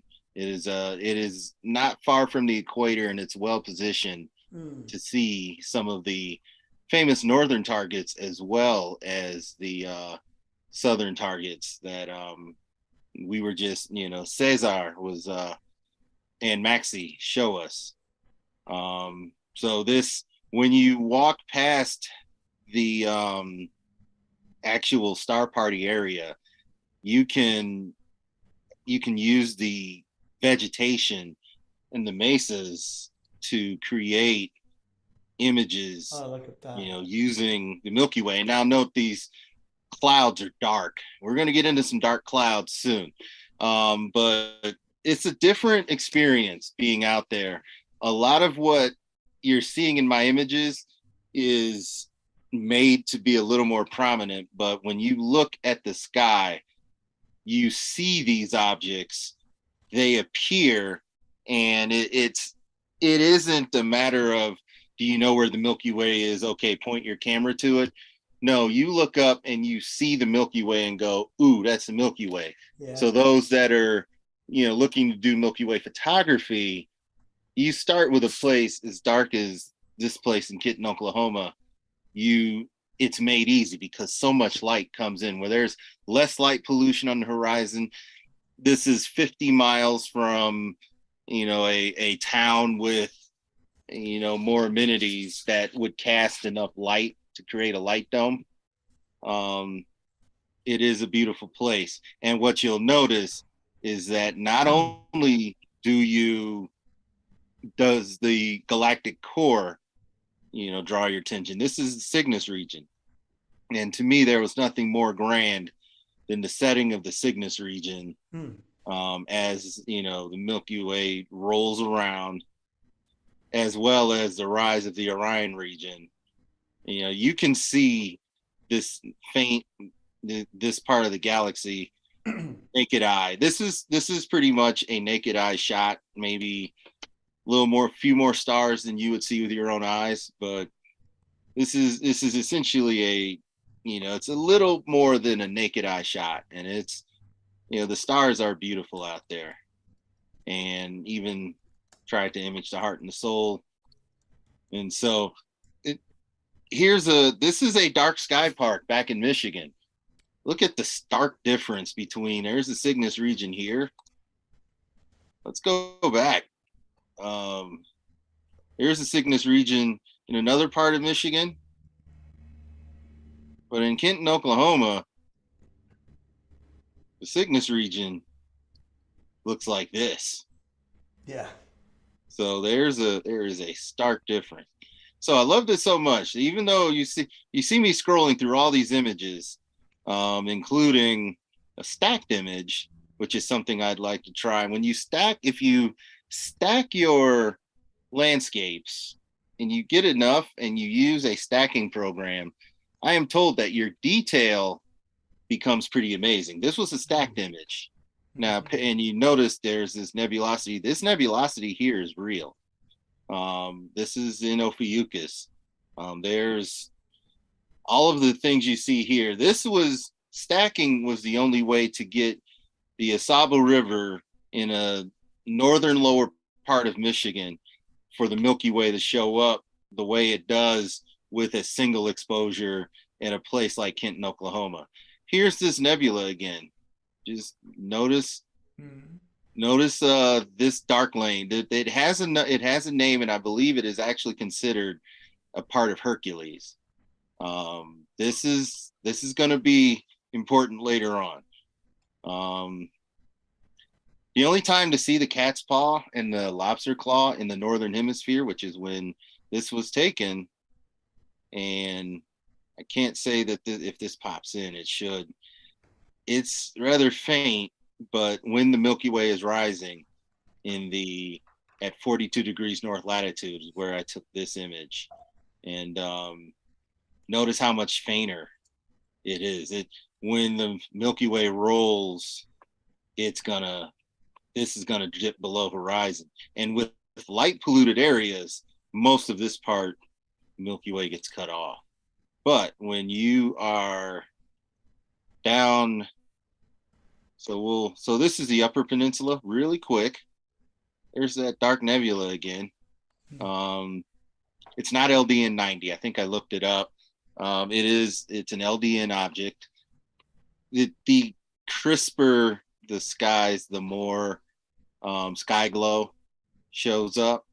And if I were to reprocess that today, I think I would still see some of that sky glow. And then here's, without a modified camera, the sky glow can sometimes be intense. Mm-hmm. So moving along to the second trip to Okie-Tex, and that starts here. Actually starts back here. So this was last year, as the nautical twilight. You're in nautical twilight, and you can see the Milky Way as it starts to appear. That is, and I'll highlight that later. That is a sign that your skies are really dark. A lot of the coloring, which I made to be accurate, and you're seeing a lot of sky glow, which is it's a function of the sky and we have satellites reflecting solar radiation into the atmosphere. It's not quite aurora. That's different. It's light reflected from the sun into, just sits in our upper atmosphere, and you've got oxygen, green, there's red, which different element that's being excited. Aurora has to do with excited ions that coming through the magnetic field through the poles, and you see the curtains dancing along if you're close enough to the north or the south pole. So once again, these are features of Okie-Tex. I'm gonna. It's beautiful. Yep. And you can see why people are drawn to this place. Yes, because the skies are dark. A lot of visual astronomy takes place here at the Okie-Tex Star Party. Oh, yeah. You've got this red because there's so many red lights. It is a rule. You must use red lighting. Do not use bright white lighting. A lot of visual astronomers that want to have their dark vision able to look through telescopes and see very faint things. Yes. And when I do my imaging, I get nebulosity. If it'll show up, I get, here it comes. If you get a sharp enough photo, with a wide angle, you'll still pick up some of these especially with the camera that has, I call it the HA filter. I do believe it's also called an IR filter. You remove it and then you can pull in more hydrogen alpha data. That's spectrums that you can't see. It'll be assigned that pinkish color. So it's, the Milky Way is beautiful in all sides. Lots of planes. We do have the issue when we share the cosmos with people and they look up. When they see satellites, they may respond in awe. When they see meteors, it's even more awesome. When they see planes, they may not respond, as awesome. But truth is, you can see planes much higher up in the sky. They're at their cruising altitude, and you can still see them. When you've got something, when you're placed that dark, and planes can interrupt your images, as well as meteors, satellites. The Starlink trains may come early in the night, and there's a lot of traffic up there. And yes, there's techniques to get, to get rid of those trails if you do techniques like stacking. But if you're like me and you just like to get a single image, you sometimes just have to. Yeah, you're putting up with that sort of thing. Here I tried to re-image the Cygnus setting scene. And here I re-imaged Orion rise.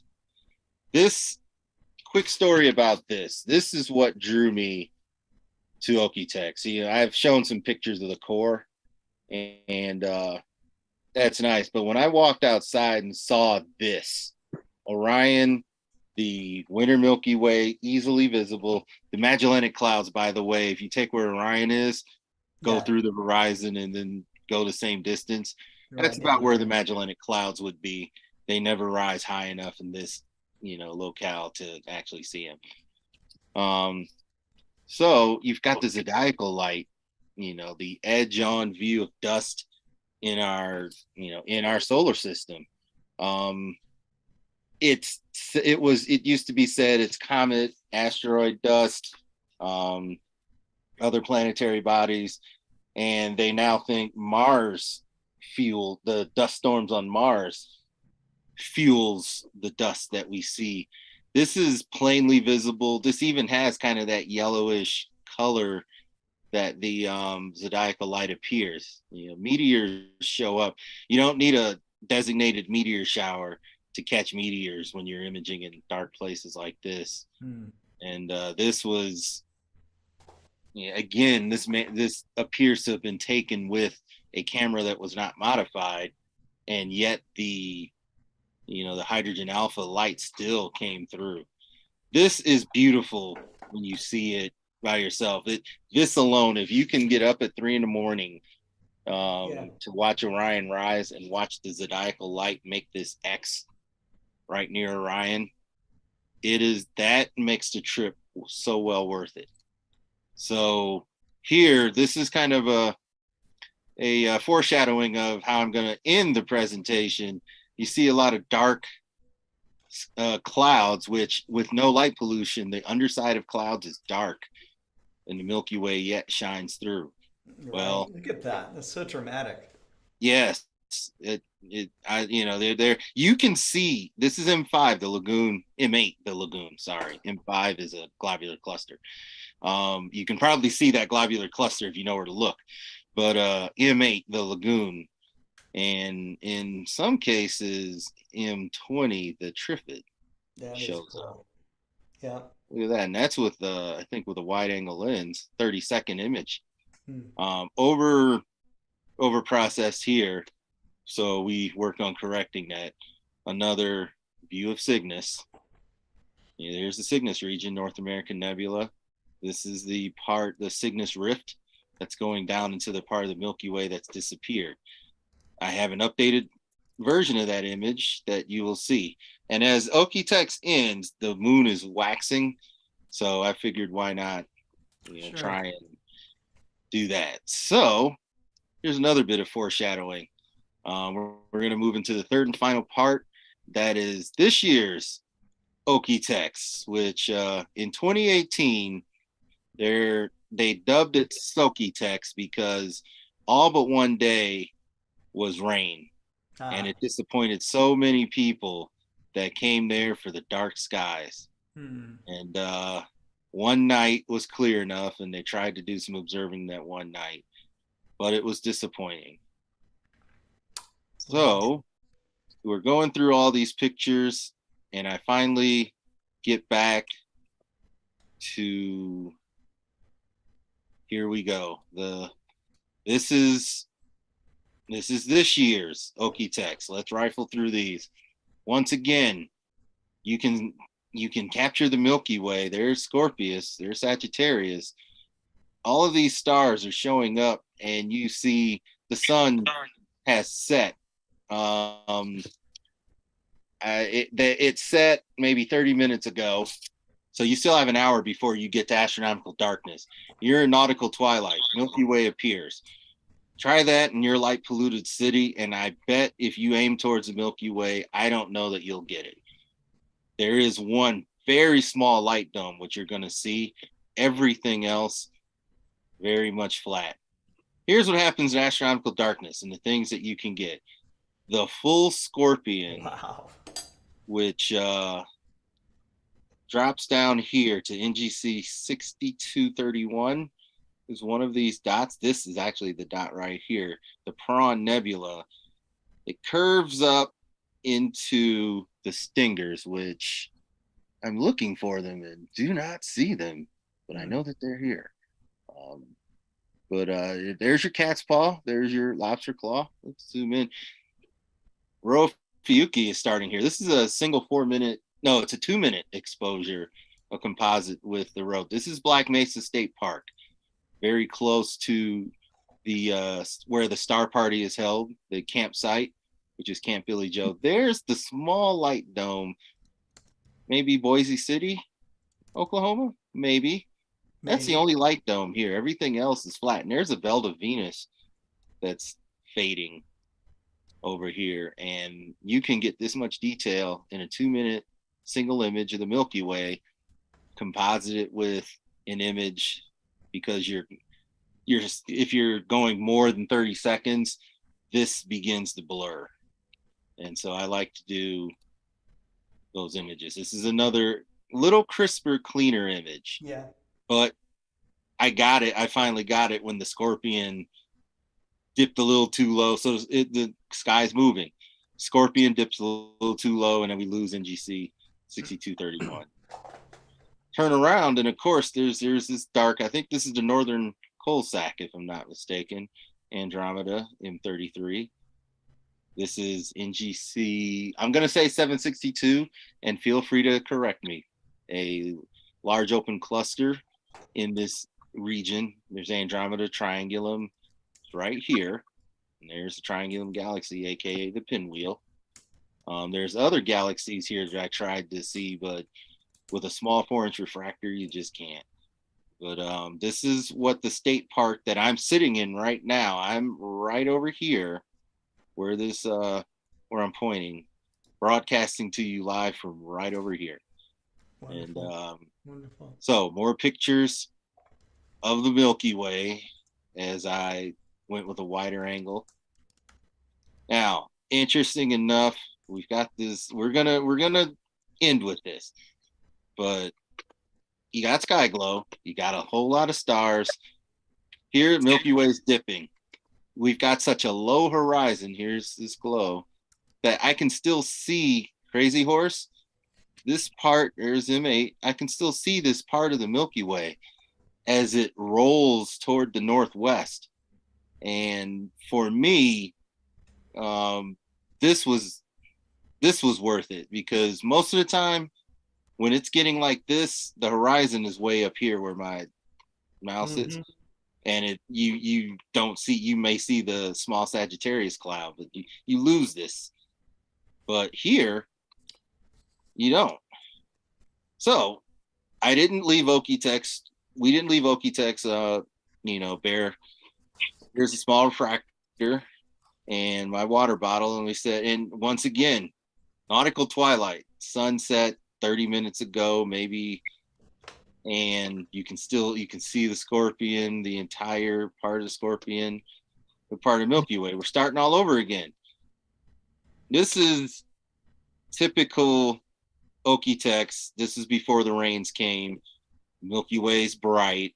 You just see it there. You see all of the, this is an accurate sky color.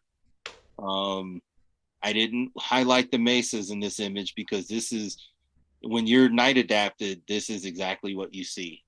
And if you've never seen the Milky Way, with this much, there's a little extra detail here, the reddish colors of some of the nebula, but other than that, this is essentially what you even see this part of the Milky Way.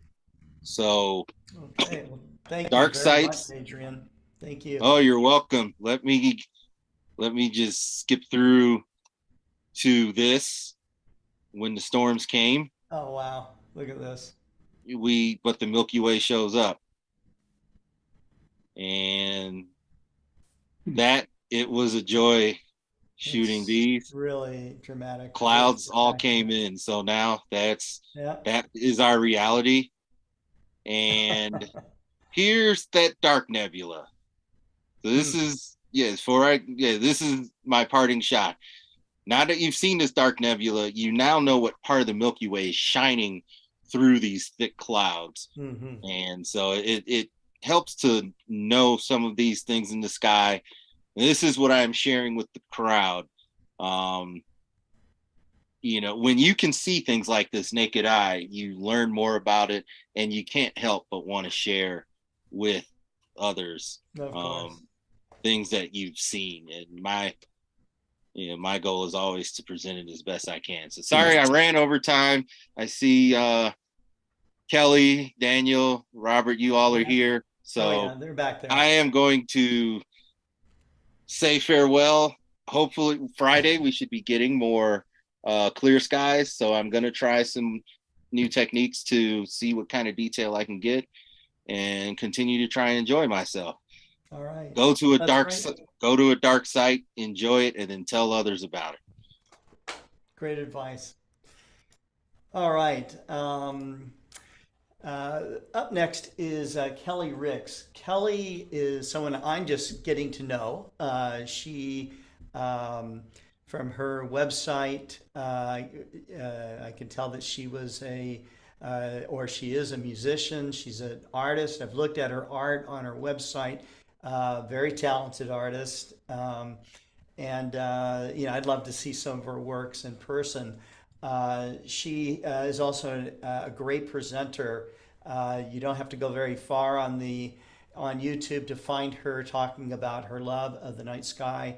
I would recommend that you pick the one where she's describing the sky from Bryce Canyon. Kelly, thank you for coming on to Global Star Party tonight. And I'm going to give you the stage, but it's wonderful to have you on. And I'm looking forward to this presentation. Yes, thank you so much, Scott. It's a pleasure to be here with you. I just want to give a quick shout out to Adrian. Right now, we are next door neighbors. I currently live in the little town of Des Moines, New Mexico, population of 130. We're right next door to Capulin Volcano National Monument, which is kitty corner to the Okie-Tex Star Party.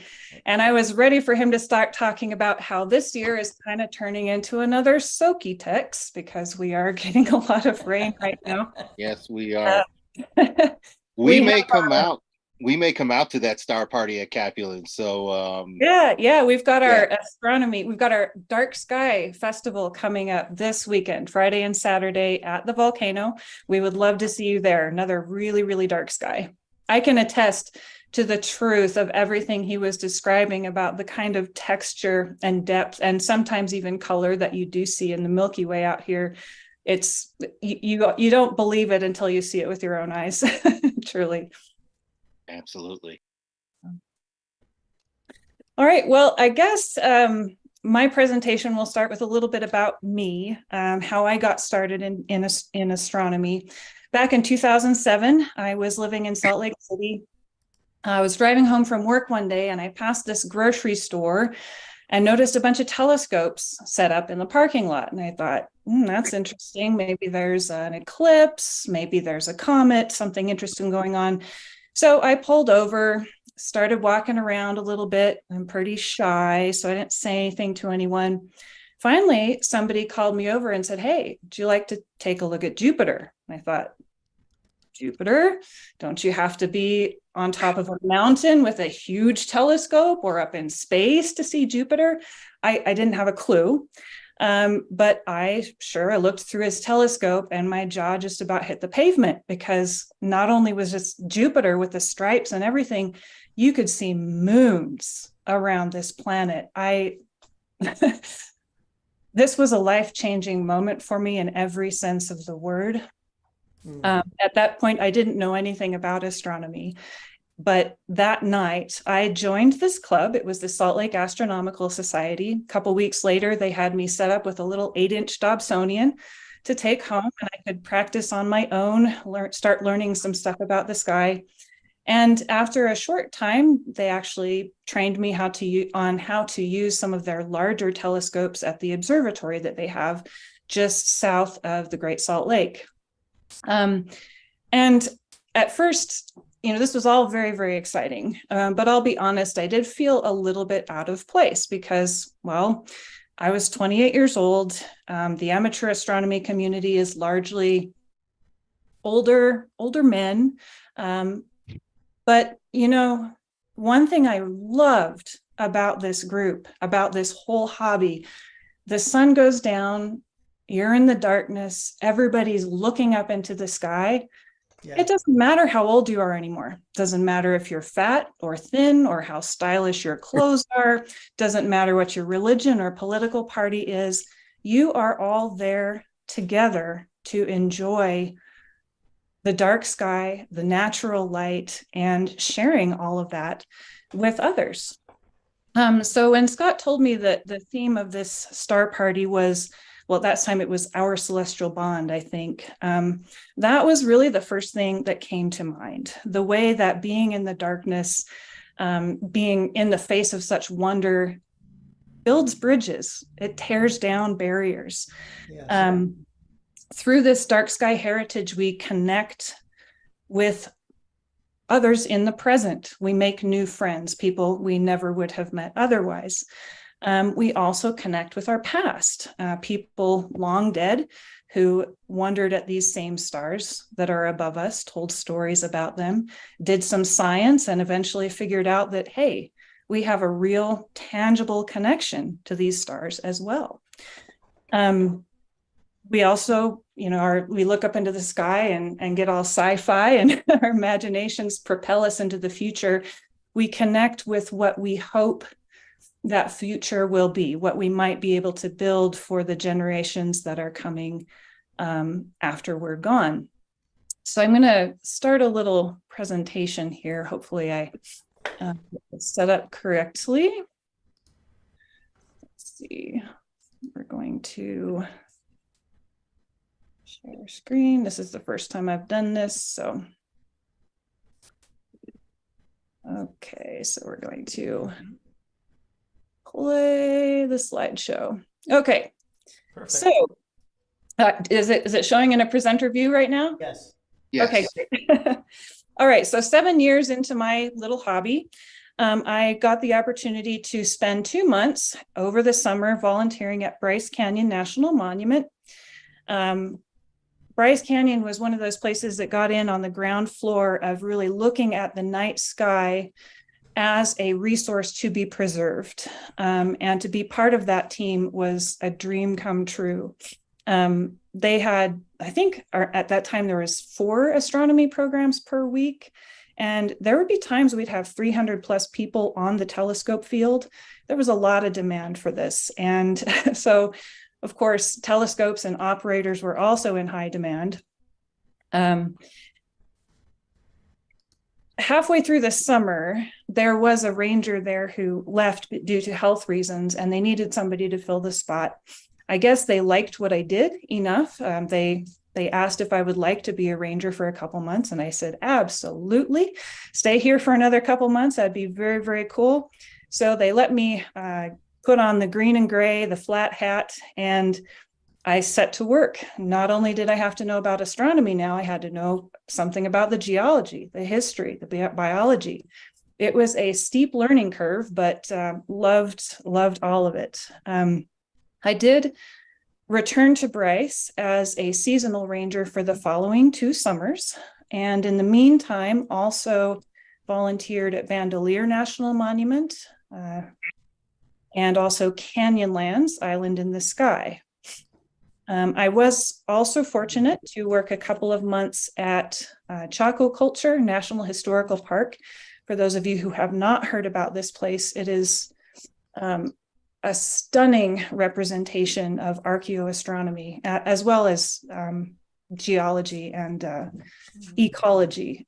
It's extremely remote. This is me in my little car driving in on that 10-mile unmaintained dirt entrance road. This is the main entrance to the park, not for the faint of heart.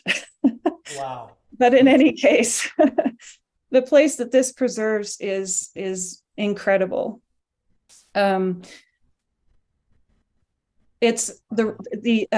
preserves the excuse me, I'm a little nervous. The monumental remains of an ancient culture of sky watchers. The Chacoans constructed into the buildings themselves solstice and equinox markers. And these are not trivial. These are alignments with the buildings, with the walls, with the windows, and the landscape. And in some cases, the way that the light moves across those features. Many of you may have heard of the sun dagger, which was featured in Carl Sagan's original Cosmos series. On Fajada Butte, this lovely geological feature here, there is a very intentionally placed set of stones that on the solstices and equinoxes directs light in such a way that that light passes through, in some cases, the center of this spiral petroglyph, and in other cases, the sides of the spiral. This is not trivial. This would have taken generations of observing the sky to understand its mechanics. It would have taken engineering to place these stones in just such a way so that this, what would have appeared to be magic, would take place. It's very clear that the sky for these people was much more than a way to keep time. There was probably a deeply felt spiritual bond between the landscape and the sky and the people who lived between. We don't know a lot about them, but these indicators can tell us a bit. Maybe some of you have also know about the supernova pictograph. There was in 1054 AD, there was a supernova bright enough to be seen during the daytime. And it is believed that this starburst right here was a Chacoan observation of that supernova. One reason that is hypothesized is because on the day that this supernova was at its brightest, there was a small crescent moon in the sky right next to it. The handprint we don't really know what that means, but it's hypothesized again that that might have been sort of the signature of the observer, somebody saying, I was here, or we saw this, we were witness to this. And you probably know, we are still watching this supernova unfold today. This is the Crab Nebula, M1. Is the continuing to expand remnant of that supernova that the Chacoans observed 1,000 years ago. So talk about a cosmic connection, a stellar connection, a bond over the generations, something that 1,000 years ago we are still watching today. An explosion started and we are still watching that explosion continue today. Yes, there was a gap in between where where one observation stopped and the new ones continued, but still it's the same movie, so to speak. I think that's pretty outstanding. It's incredible. I'm curious, when I see the hand outstretched like that, it makes me wonder. I mean, the first thing that initially hit me is that this might have been a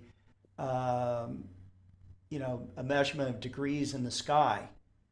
That's a very interesting thought. Yeah, separation between the moon and the Crab Nebula. Now, I'd have to run a planetarium program to see if the moon would ever come that close to the Crab Nebula, but that would be something that our audience might be able to do right now. So you guys that have planetarium programs, maybe you can try it out. Very interesting thought. So yes, when we start to talk about events and connections that are as vast, as immense, and meaningful as these are, I find that sometimes words really don't cut it. And Scott mentioned that in addition to being an amateur astronomer, an interpreter, I'm also an artist. This is an example of sort of what I would call a self-portrait, I guess. This is me and my little 12-inch Skywatcher Dobsonian. You can see the Telrad trained in the direction of Coma Berenices constellation and trying to find NGC 4565, the needle, which is a wonderful springtime object. That galaxy is so thin, it's like a razor slash through the sky. So I guess you could kind of look at this like a little bit like a time lapse where, I'm moving the scope into position, looking in the eyepiece, going back and forth, and just feeling immersed in the view, I guess, where the stars are wrapping around. I'm transported there as much as I am just looking at the view. Gives an impression of how I feel when I'm out observing. But it's not just about what we see through a telescope. This is a drawing that I had exhibited at this Santa Fe Community Gallery a few years ago. They had an exhibit called Happy Little Clouds, a reference to Bob Ross. I think, he would be on PBS paint, like, oh, happy little tree, happy little this. Well, this was Happy Little Clouds. And I took the stance of, New Mexico has beautiful clouds, of course, beautiful sunsets. Georgia O'Keeffe painted some wonderful cloudscapes, but we have to remember about the clouds of stars that we have in such abundance. So this is a highly stylized Milky Way, clouds of stars, and clouds of gas and dust making stars. This is supposed to be a little glimpse inside to Lagoon Nebula, the Trifid Nebula.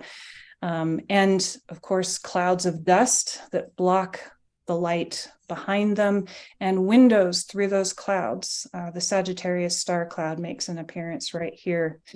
And there's a tiny, tiny, tiny little observer who's taking a peek Cool. up at that big sky, sort of reminding us that how it's an impression of how tiny we can feel in the face of all of this, but at the same time, feel very much a part of it.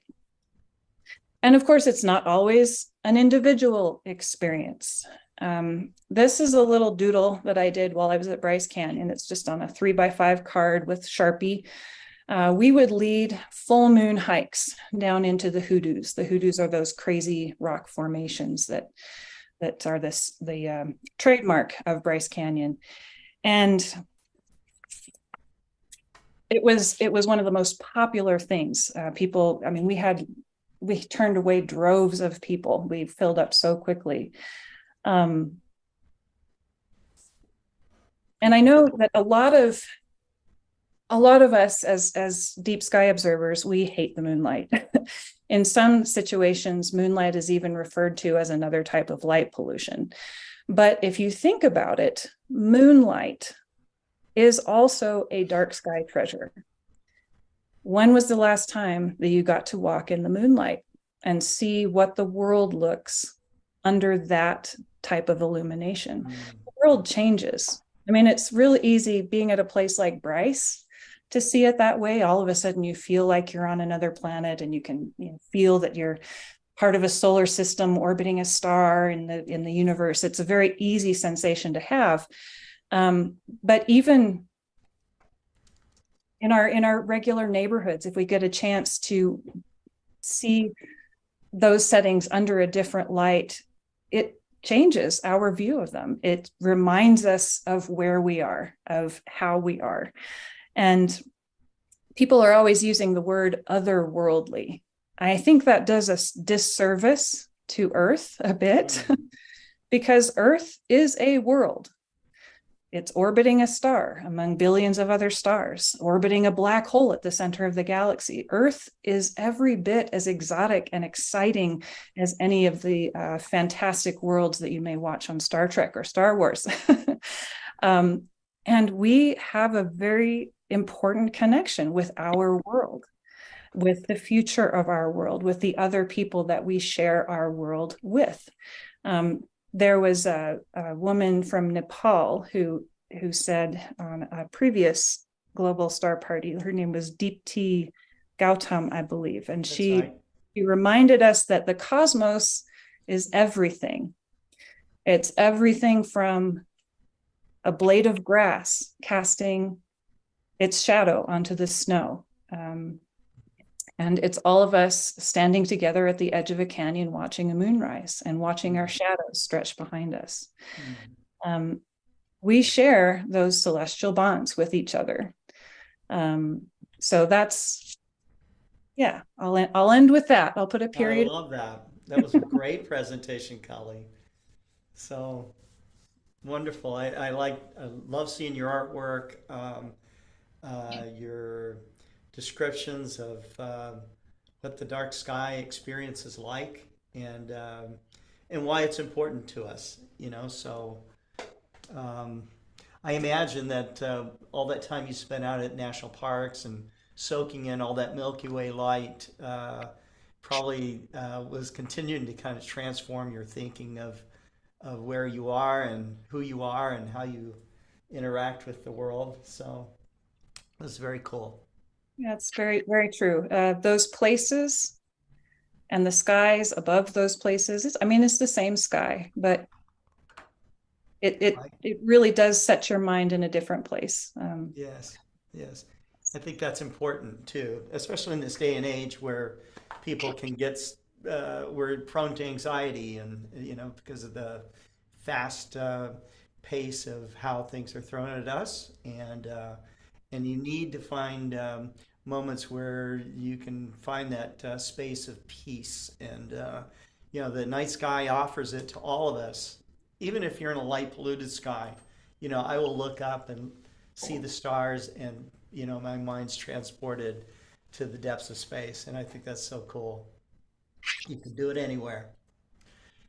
Kelly, thank you so much. I have, if you go to the Global Star Party 130th Global Star Party page, that would be at explorescientific.com, GSP for Global Star Party 130, and you'll see our speakers there, and there are links to their biographical pages and links also to some of their websites, including Kelly Riggs. So Kelly, thank you so much again. Thank you. Yeah. Okay. All right. So next up is Marcelo Souza. We are back down to South America, to Brazil. And Wow. Marcelo is the editor of Skies Up Magazine, the global astronomy magazine, the free global astronomy magazine. And Marcello not only is the editor of that, he does so much for the astronomical community with youth, with the community in general. When he puts on stargazing events, he attracts hundreds, sometimes thousands of people, and it's amazing all the stuff he does. He also was very instrumental in creating South America's first international dark sky park in Brazil. So, Marcello, thank you very much for coming on to Global Star Party. Thank you very much for the invitation, Scott. It's a great pleasure to be here. Nice to meet all of you. Today, I will talk about Chinese legends that we show these in some of our presentations. I share my screen here. I don't know because they have one of the most famous celebrations in China and Japan is associated with the moon. And let me change here. And I'll begin with the history of Chang'e. Chang'e, I don't know how to say in Chinese. That's right. You're saying it correctly. Chang'e. Mm-hmm. Chang'e. Thank you. And this is a very famous history, and they have a big celebration in China that will happen this year, the Mid-Autumn Festival, that will happen this year in September 29. And the history is I have here a short version of the history. When the Earth was still young, there were 10 suns in the sky. It was extremely hot, and the archer, Hui, that married with Chang'e, Hui raised his bow to the sky and shot down 9 of the 10 suns. And he received a reward for this, for the gods that gave to him. He received the elixir of immortality. That is this one. But what happened? His wife had many different histories about this. Chang'e stole the elixir of immortality, and what happened that after he drank the elixir of immortality, then he begins to fly in the direction to the moon. And when he arrived back home, the hero Hui, his wife was flying to the moon with a rabbit with her, and he didn't know what happened. And as she was on the moon, she begins to eat in the day that she begin to fly to the moon, the foods that she likes. Then there is a tradition in China to do this day. All of them eat this and celebrate this day, and she is the goddess of the moon. And here is the rabbit that was with her on the moon, helping her to work on the moon. The name of the rabbit is in Chinese is Yutu, Chang'e Yutu, and spaceships that was sent to the moon by the Chinese has the name of Chang'e, and the first rover on the moon by the Chinese, the name was U2. Here is celebration that they have in the Mid Autumn Festival. Now they have this they call the moon cake. They Those are eat. delicious. Yes. You already participated in the celebration, Scott? Did you saw? Yes. Yes. Maybe it is. Probably it is fantastic, to be there in the celebration. This moon cake, everybody eats and have a lot of lights in the streets and every place. And this year they will celebrate on September 29. Here is a video. The first time after, I think that the last one rover on the moon was the Soviet Union Luna, I don't know the name, in 1975. After this, the next rover was this, that is the U2. And here is a video that shows this. This is the spaceship Chang'e 3 with the rover U2 that is landing on the moon now. This is a video showing the land Wow, of this is the really cool. spaceship. And then in a few minutes, we are going to see the rover. And until today, the spaceships that fly to the moon from China, the name is Chang'e. Now Here they are. they land on the moon, and now we have a shot the rover U2. Watching this video is from is in December 2013. That's when is the first one after 1975, if I'm not wrong. That's cool. And I have another two videos fantastic about the moon that we show for the students here. This is a fantastic image that we can see the moon and the Earth taken by a North American spaceship that took this picture. And you have this video that I think that, oh, sorry. I hope it works here. That we can see the high resolution images of the moon, and you have a simulation, a trip near the surface of the moon using these images, 3D images. And you can see this is something fantastic that technology allows us to do. And we can make a trip. You can see ice in some places on the moon. And what is most fantastic in this and the other video is we see the Earth rising. When you look from the moon, you see the Earth rising. This is fantastic. You can make a trip near the surface of the moon based on real images. Then you can make a simulation how that will be if you will be walking on the moon. So this is some software that you can do this, right? It's fantastic video. And I will show next after this a video from a Japanese spaceship that it was flying over the south pole of the moon and shows the Earth rising. That's something ever that I show this video for the students. They begin to be asking a lot of questions about the moon, about the Earth, and motivate them. Now we will see the first image of the Earth when you look from the moon. That was taken by the Apollo 10, if I'm not wrong.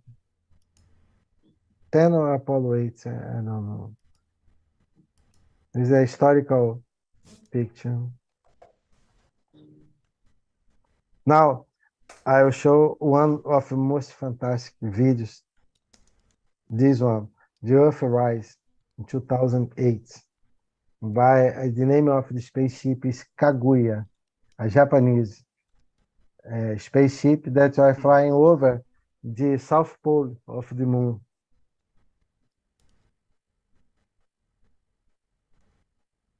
And now you see the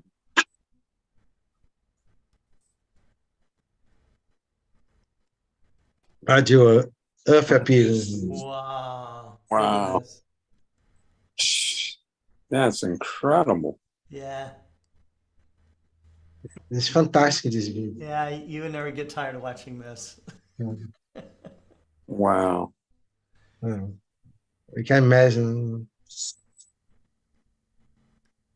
Yeah, the Apollo astronauts saw this, and they look at that blue planet and know it's alive. Yeah. Weird. Isn't that cool? Yeah, where are the borders and the fence lines and Fantastic. I think that is one of the most fantastic videos. It is. And now I will show another thing another fantastic video that we have here. They reproduced later, few years ago, the same thing that the astronauts of Apollo 13 saw when he was in the crossing the side of the moon that you can't see from Earth. Then they produced this video. Here is real video. The Earth here and the sun, white. You see white in the space. The sun here. How you see in space? You see the sun white. Wow. This is a real video. Oh, look at this. And this is what saw the astronauts of Apollo 13 when they were waiting to see again the Earth to return the communication with the Earth. Then they saw these images here.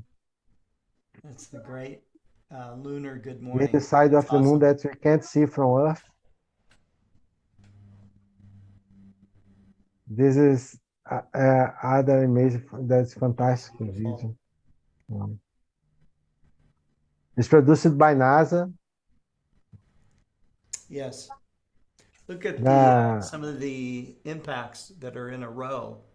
And the students, when they see this video, they ask a lot of questions about the moon. And then we use this video in our presentations here in schools. Is right. And a few minutes, it's very short. The total time was 8 minutes.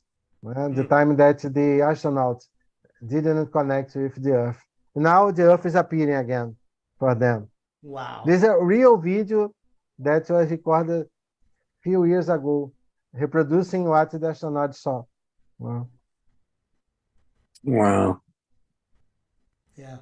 At the end, I think that you have the credit here, and it's available online. It's a fantastic video.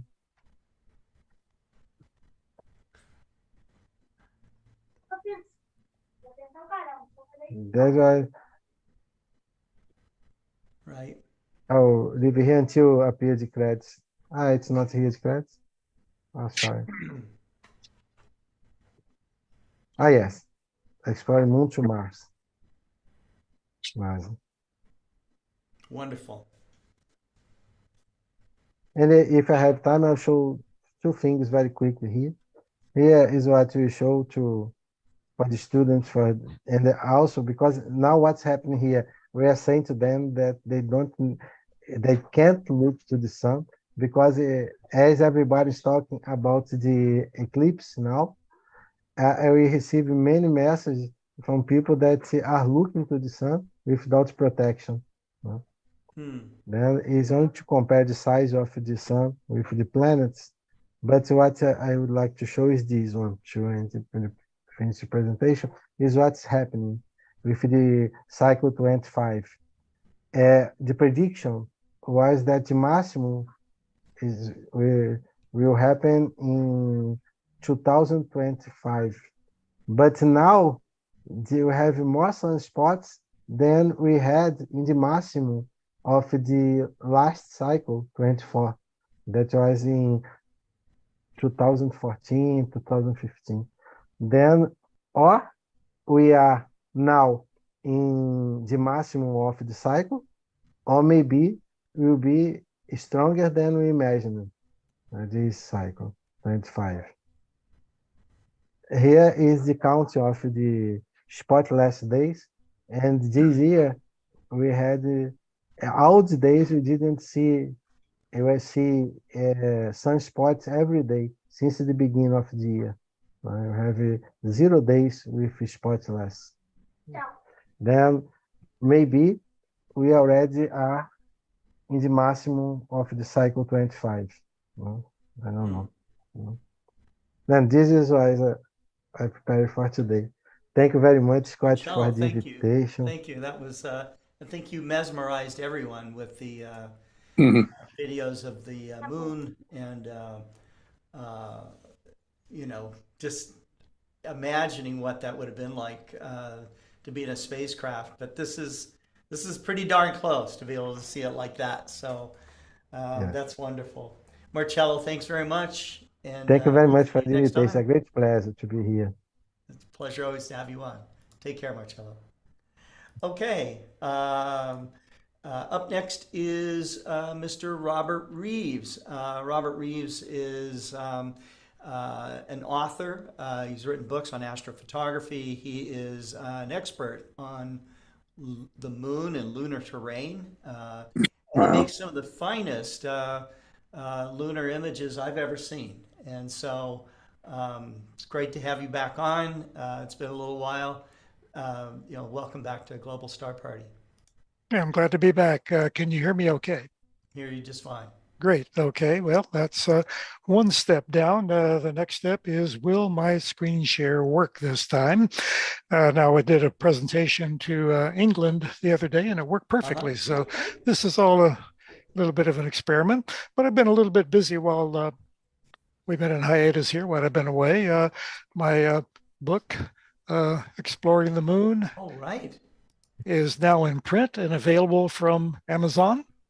And I went a little pretentious with the title and called it Exploring the Moon with Robert Reeves to differentiate it from all the other books out there titled Exploring the Moon. So you can nail it down specifically. And if you go to Robert Reeves's page from the Global Star Party page, there's a link. There's also a link straight to that Amazon book. So wonderful. Thank you. Thank you for putting that there. Well, let's try a little screen share and see if this works. And okay, first up, are we seeing my little ad graphic? Thumbnails, yes. Thumbnails? Uh-oh. Here we go again. It's not supposed to be thumbnails. It's supposed to be, you are screen sharing. Yes. This worked the other day.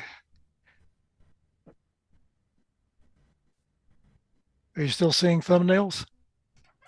Yeah, but give it a minute here. It should be a graphic advertising my book. And I think for some reason we're back in the same situation we were last time I was here, where screen share would not work. But like I said the other day, it worked great. What am I doing wrong? You are screen sharing. Yes.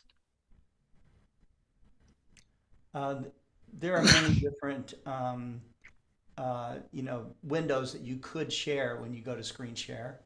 And so if you go back out, stop sharing and then come back in, maybe you can grab another window that would have like the full presentation view.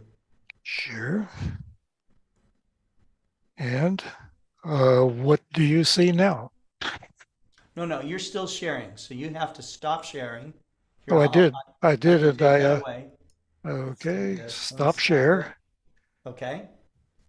Yeah, we're back to the basic screen where Marcelo is saying goodnight to his little. Yeah, we're gonna get this. Go ahead and click the green share screen button. On the bottom, and here we are, and Okay. it comes up, and at the bottom of that screen it says share. So I hit that, and there you go. You're in. Finally. Oh, yeah, this has been like a 3-month affair trying to get this to work. Okay, let's. Oh, what'd I do wrong? I made it go away. There you go. Okay, yeah, it's you back. Just click on those thumbnails. Okay, I was trying to make it go full screen, but let's not tempt fate. Anyway, I'm going to leave this here for a second, so anybody who wants to whip out their cell phone, take a picture of the screen with the Amazon link, or by email if you want to get a autograph copy. A lot of people are doing that, which means I've got many trips to the post office coming up. But notice that the alphanumeric conglomeration at the end of the Amazon link, the second character is a 0, not an O. So anyway, that's where you can get this puppy. And like I said, it's been up for about 2 weeks now. It's been a long process. I started it about 10 years ago. It was originally done for the publishing firm of Wilman Bell. But as we know, about the time COVID started, but not related to COVID, Wilman Bell went out of business. So I had a book ready to go with no publisher. Early this summer, I finally got up the bug, finished everything else I've been doing. Well, let's just get this published. So it's turned out rather nicely. The hardbacks look really good.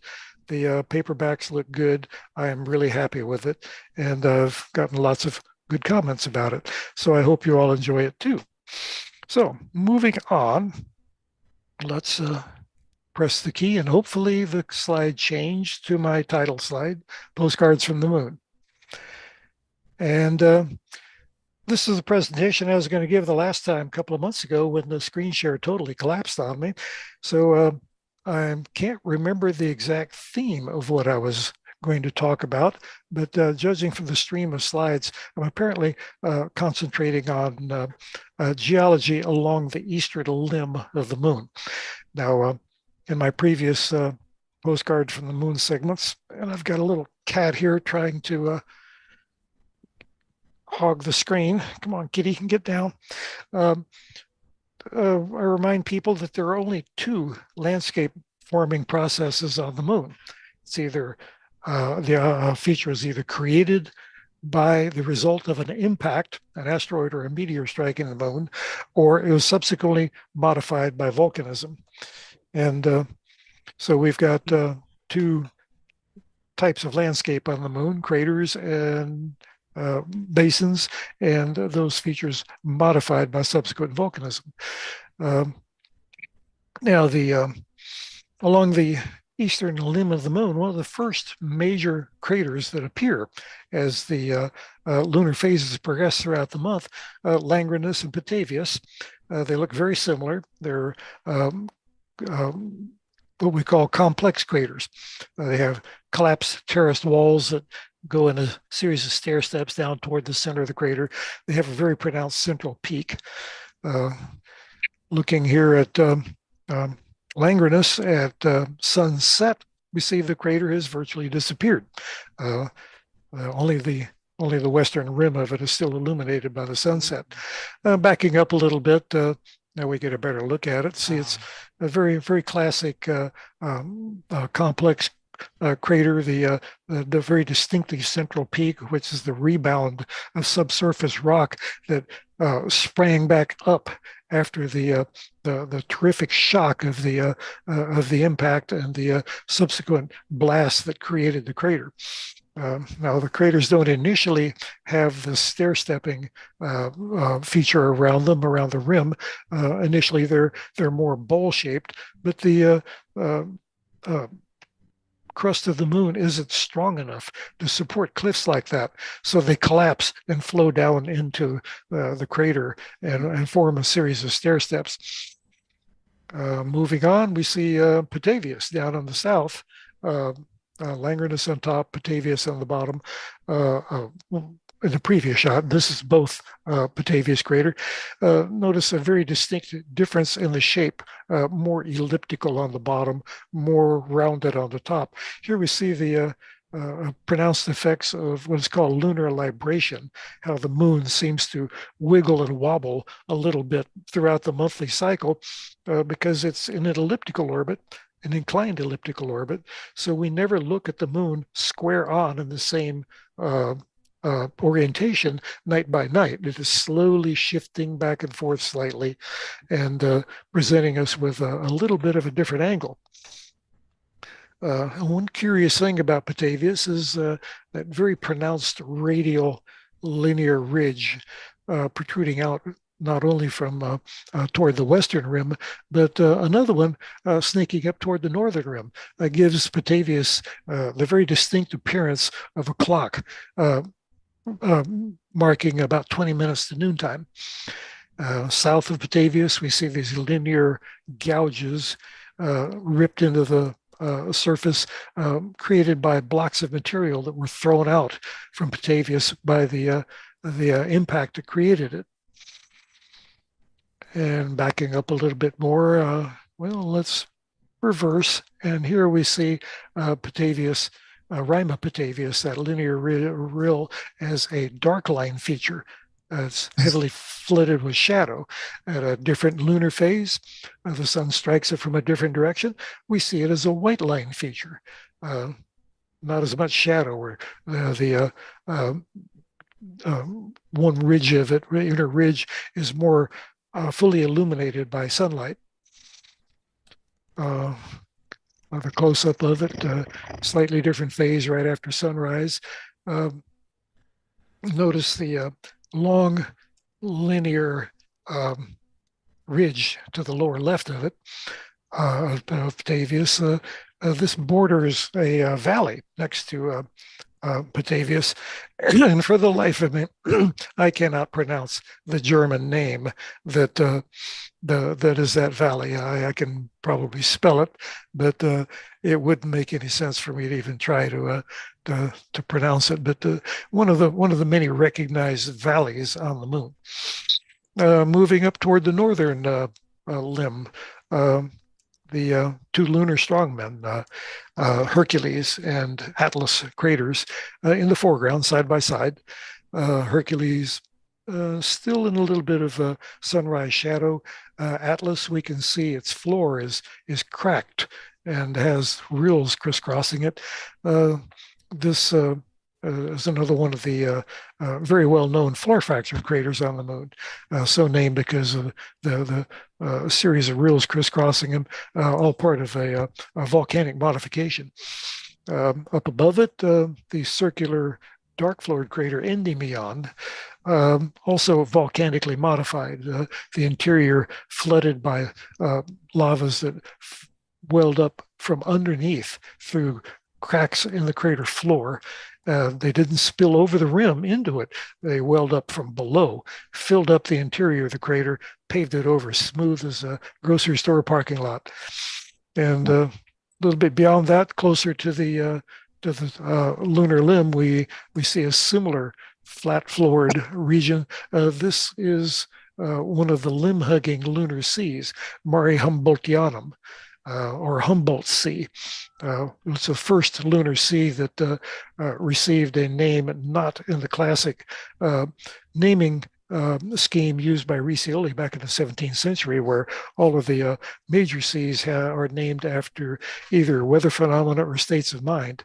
Instead, this lunar sea was named after the German explorer Humboldt, who extensively explored South America, and he was honored by having this particular lunar sea named after him, Humboldt Sea.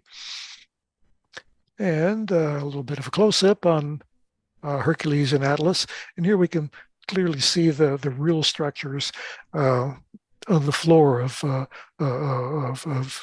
Hercules or Atlas, where the volcanic uplift has grazed the floor, almost completely hidden the central peak, and resulted in this rather extensive network of rills within the crater.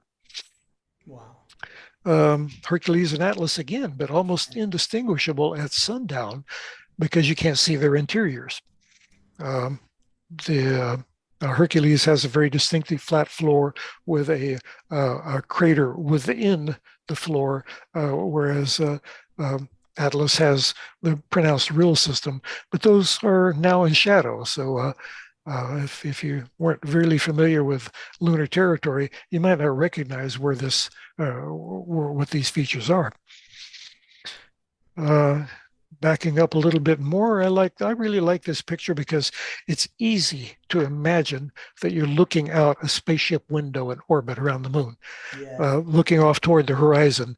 And again, we see Atlas and Hercules in front of us, Endymion in the middle, out toward the horizon, a little bit less of Mare Humboldtianum this time, the effects of lunar libration, how the moon wiggles and shifts slightly, is taking some of Humboldtianum away from us.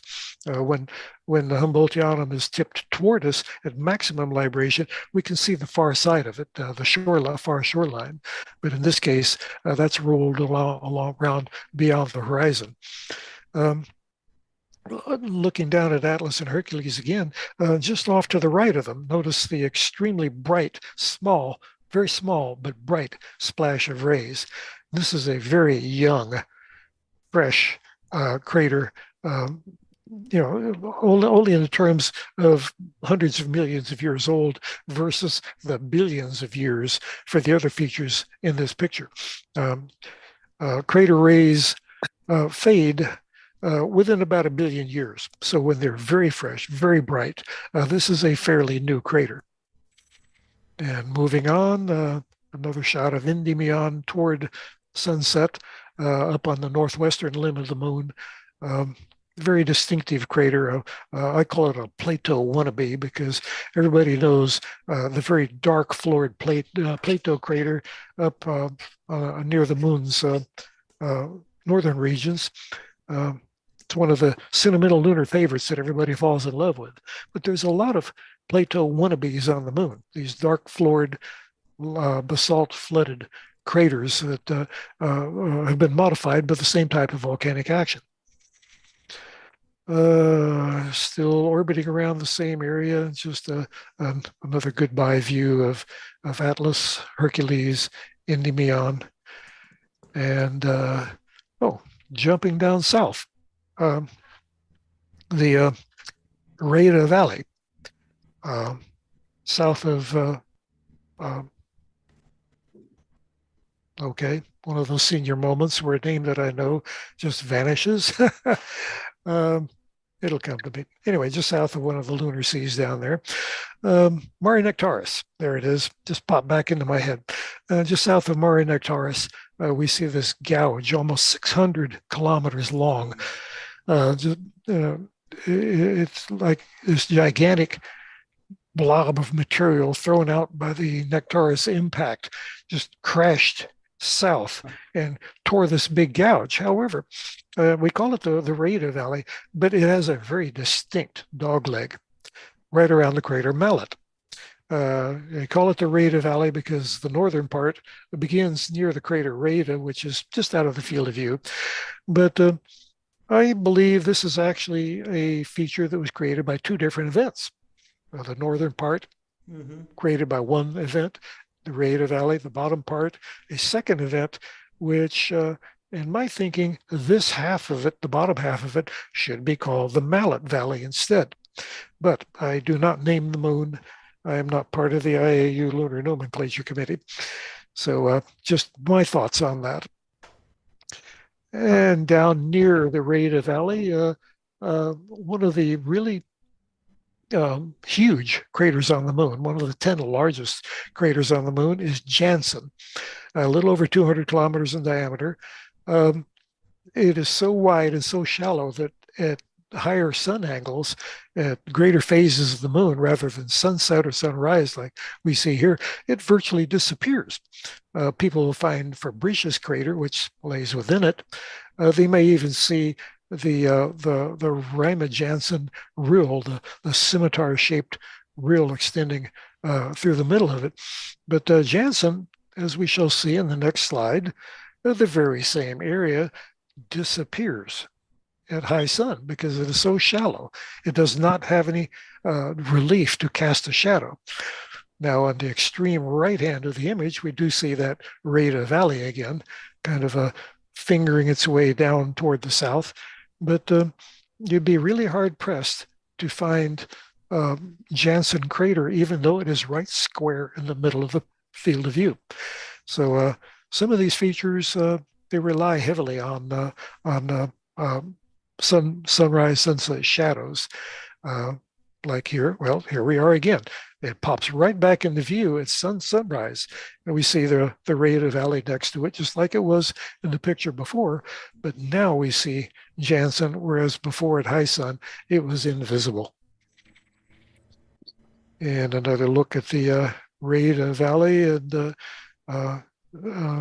crater Rada right at the top of it, the curious keyhole-shaped crater Rada E just to the upper right of it.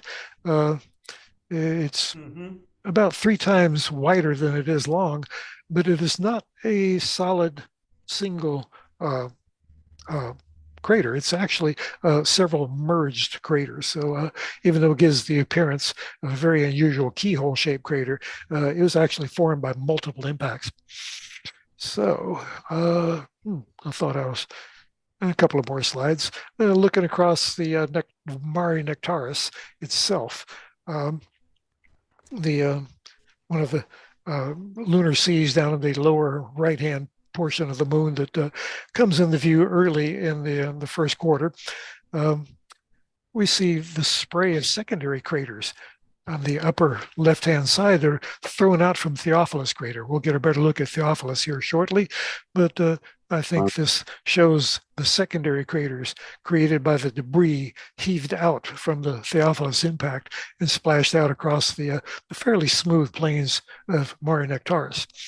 Now, scooting a little bit to the left or toward the west, now we see Theophilus crater at the top, Cyrillus crater just below it, overlapping with Theophilus overlapping it, and down below, still completely shadowed, Catharina crater. Go into a little bit of a higher orbit. Now we can see the perspective. Mare Nectaris with Cyrillus, Theophilus, Cyrus, and Catharina on its western shore. And then notice the arc of the Rupus Altai, the Altai Scarp, kind of arcing around the left and lower left.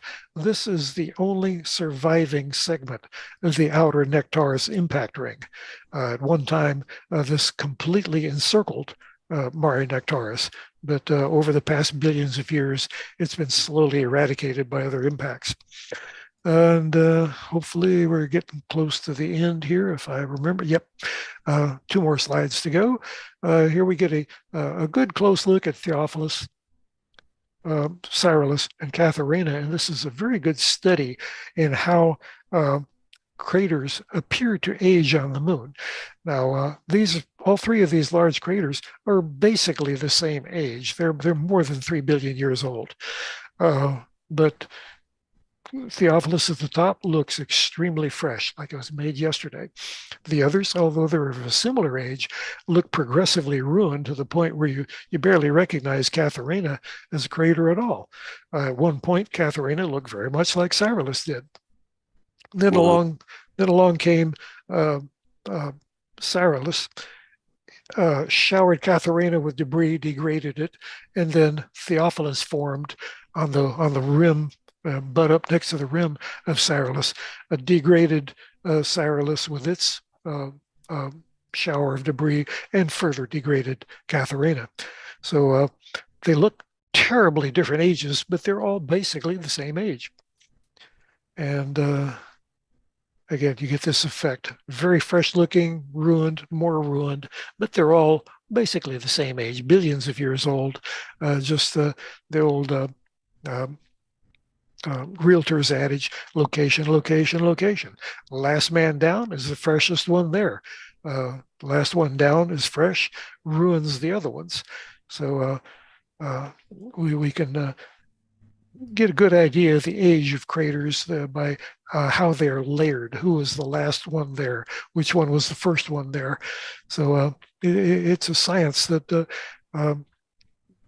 isn't precise because we don't have exact geologic ages, but we can tell which crater is the older one, which one is the newer one.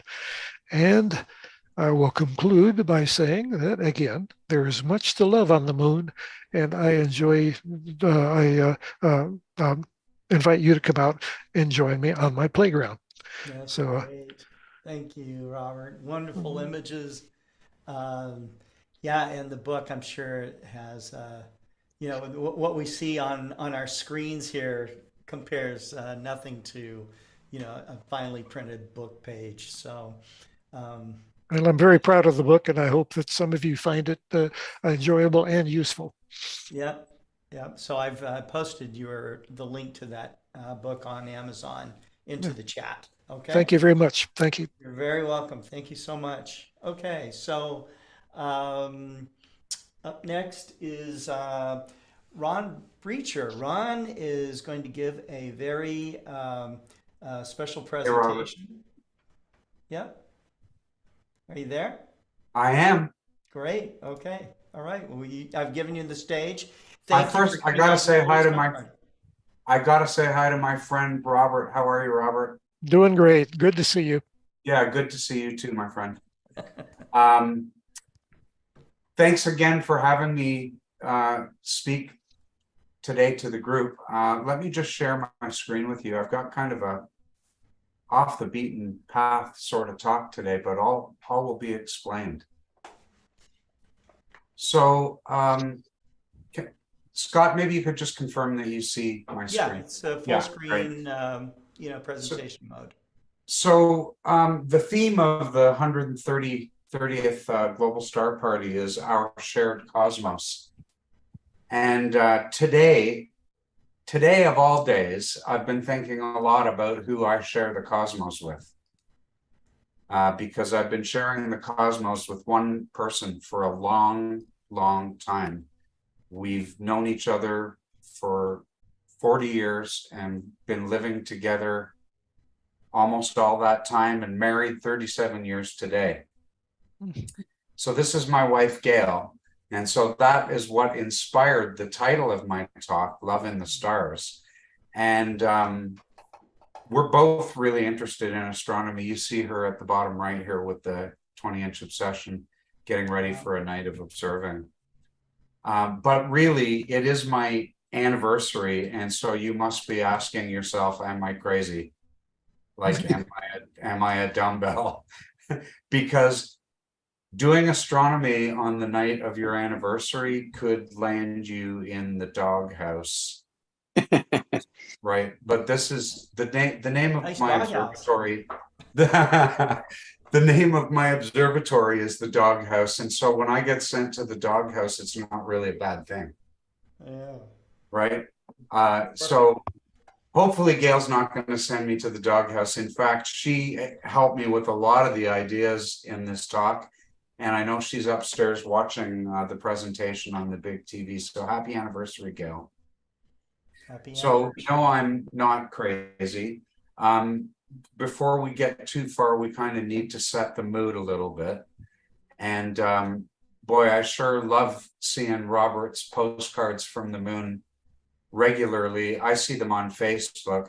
And it's inspired me to go and take a couple of lunar shots here and there. This one is from July 1st, 2020, and it really sets the mood. Gail and I spend a lot of time together walking under the moon and looking at that sliver crescent moon and seeing the old moon in the new moon's arms in the spring, sometimes early in the morning in the fall.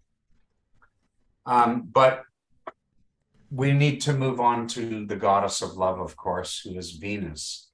Venus is the goddess of love. And here's my photograph of Venus. So this is the Venus transit. It happened on June the 5th, 2012. June the 5th is my birthday. This was a really nice birthday present. And it was actually the first solar shot that I did with a new solar H-alpha telescope. And Venus just came out of the clouds for me for a few minutes for me to get this shot. So that was kind of fun. Whenever you think about love in the stars, you have to think about the heart, right? You have to think about the heart. The heart is the center of love, and this is the Heart Nebula. And what is heart without soul? So it's not just matters of the heart, but matters of the soul too. The Heart and Soul Nebula are really well placed right now for imaging in the Northern Hemisphere. And they're both predominantly H-alpha regions, although there's lots of oxygen and sulfur, and you can get some really nice narrowband images of these areas too. Here they are together in a single wide field. And when I was thinking about love in the stars, it got me thinking about what are some of the things you might want to bring to a wedding, right? So flowers, first of all. This is Carolyn's rose, and Gail loves roses. So flowers. For the last 40 years, flowers have been very important to Gail and mostly not that important to me. And so I wasn't really good at buying flowers, but what I did is I wrote down 12 random days in my calendar. And every time one of those days came up, I would go out and buy flowers, and I trained myself to buy flowers. And now we have flowers in the house all the time. There's a beautiful bunch of roses upstairs right now. The flashing star there is a variable star, WY Cassiopeia, that I thought I had discovered. I actually sent a message to the Central Bureau for Astronomical Telegrams at Harvard, which of course they didn't answer because it had been discovered a couple of hundred years before I saw it, but never mind. Other flowers, the Rosette Nebula, of course. How could we leave that out? So that's another example of a flower. And of course, at a wedding, you're going to want to have a veil for the bride. So this is a two-frame mosaic of the Veil Nebula, shot with a one-shot color camera, but using two different filters, UV-IR for sort of the natural color, and then a dual band, narrow band filter, from which I took the red and the green channels to enhance the hydrogen and the oxygen. If you want it, then you better put a ring on it, right? This is one of the first photographs that I took with the new C14 telescope that I'm using. Celestron was kind enough to loan me an Edge HD 14-inch Schmidt-Cassegrain, and this was one of my first test shots. The Ring Nebula, like I've never captured it before, showing that beautiful outer hydrogen shell. Really beautiful. Great image. And Gail's a real fan of diamonds. And I know she feels the same way as I do. In fact, today I gave her a diamond for an anniversary gift. When we look at open clusters like this, M35 is the big one kind of occupying most of the top center of the field. NGC 2158 much further away to its lower left. When we look at things like this through a telescope, through like that big 20-inch that I showed you a while ago, they look like diamonds sparkling on a black velvet tablecloth. They're my favorite objects to look at. Star clusters. Yeah, I love looking at galaxies, but most of them in the eyepiece are barely there. There's nothing for me like a really nice bright star cluster. And they look way better through the eyepiece than they look even in images like this. So that takes me to the end of the presentation. I just want to say happy anniversary to Gail. Thank you for supporting me so much in this hobby. And Scott, thanks for having me on today so that I could That's special. wish my wife happy anniversary in Happy great anniversary style. to her and to you. That's great. You guys Thank both you very look much. very happy, and it's wonderful. I'm glad you celebrated it with us. Thanks. Yeah, that was kind of fun. Thank you. Thanks a lot. Okay. All right. So, well, that's a first here on Global Star Party. So You our can next tell speaker, any kind of story out of nice star pictures. yeah, that's great. That's great. Our next speaker is Daniel Mounsey. Daniel is someone I've known for actually quite a while. I met him through my association with Woodland Hills Camera and Telescope. He is someone that is very involved in the community of astronomy with amateurs, through his presentations, through his Dr. D reviews, and he's a revered expert in astronomical optics, and if you have a question that's bugging you about astronomy, you look no further than going to Dr. D. So, but Daniel, thank you for coming on to Global Star Party. It's your first time, and I'm so happy to have you here, man. Yeah, am I visible on your screen? You are, yep, and you've got the stage. It's funny, I don't see it like that on mine, but I see myself in a different window, but no worries. Yeah, so you're looking at the Zoom client, and you probably see all of us, but Yeah, I do. the audience sees just you right now. Good. Well, first off, it's a pleasure to be here. I really honored to be invited. It's kind of a last minute thing, and everybody's got images and stuff, which I don't have or anything to show. But first off, I just want to say it was really fascinating listening to Kelly and Marcello and Robert Rees, because I know about this work, and it was kind of fascinating because I think it was Kelly that mentioned something about being in the supermarket, and I went through that same experience and it's too bad I saw David Levy was here briefly, and I wanted to thank him because I think it was, I don't know, when Comet Shoemaker Levy 9 was discovered, there was a newsstand. I was bagging groceries at a grocery market back in the 90s. And I think they had, just went to walk for a break. I was telling this to Scott earlier, and I just saw this photograph on the front of a magazine about these comets going to hit Jupiter. And that was what really put the bug in me, and really, it never stopped ever since that. So it was really burned into my soul. And that's how this endeavor started. And then I went over to a little bit about myself so people know, but I went over to work with Jeff Wood over at Scope City in Sherman Oaks, California.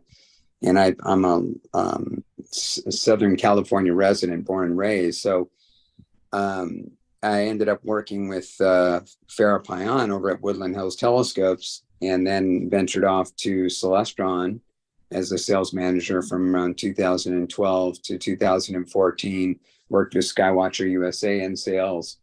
And I worked with Vixen for a while, and then back with Farah, and then got cancer, and the rest is history. But it's been fascinating working in retail, and I spent a lot of time on cloudy nights when Alistair St. Clair first started, before Astronomics had acquired it from Alistair.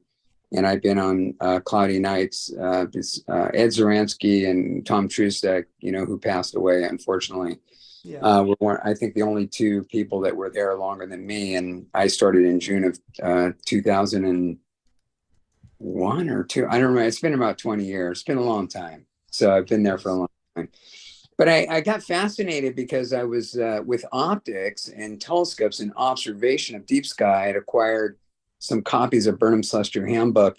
I didn't bring a photo of them for you to see, but they're very well used. And And I was really enjoyed the way Robert Burnham Jr. wrote them. I know anybody in amateur astronomy is very familiar with the 3-volume set, right? Right.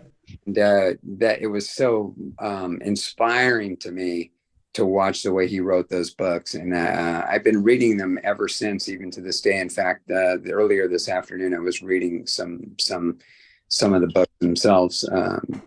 I'm planning some observing. So I use them as guides even to this day, because I don't look just at deep sky, but I love to look at variable stars and double stars and the solar system. And so listening to Robert discuss the moon is just so fascinating to me, because I would have loved to have somebody like Robert Reeves at Charlton Flats near Mount Wilson, where we observe under second scene, just to discuss the surface details and stuff. So fascinating watching that presentation. And so much heart and soul I can see Robert puts into that. It's beautiful. I want to get a copy of that book. I'll check out that link, and that's really nice to know. But in Southern California, one of the fascinating things that I would just share for those who might be interested is seeing conditions. And of course, some of you know Mount Wilson is here, is about 5,500 feet. And what's really nice about here is, originally when Mount Wilson was erected, they, obviously they would not have predicted the amount of light pollution they would have received.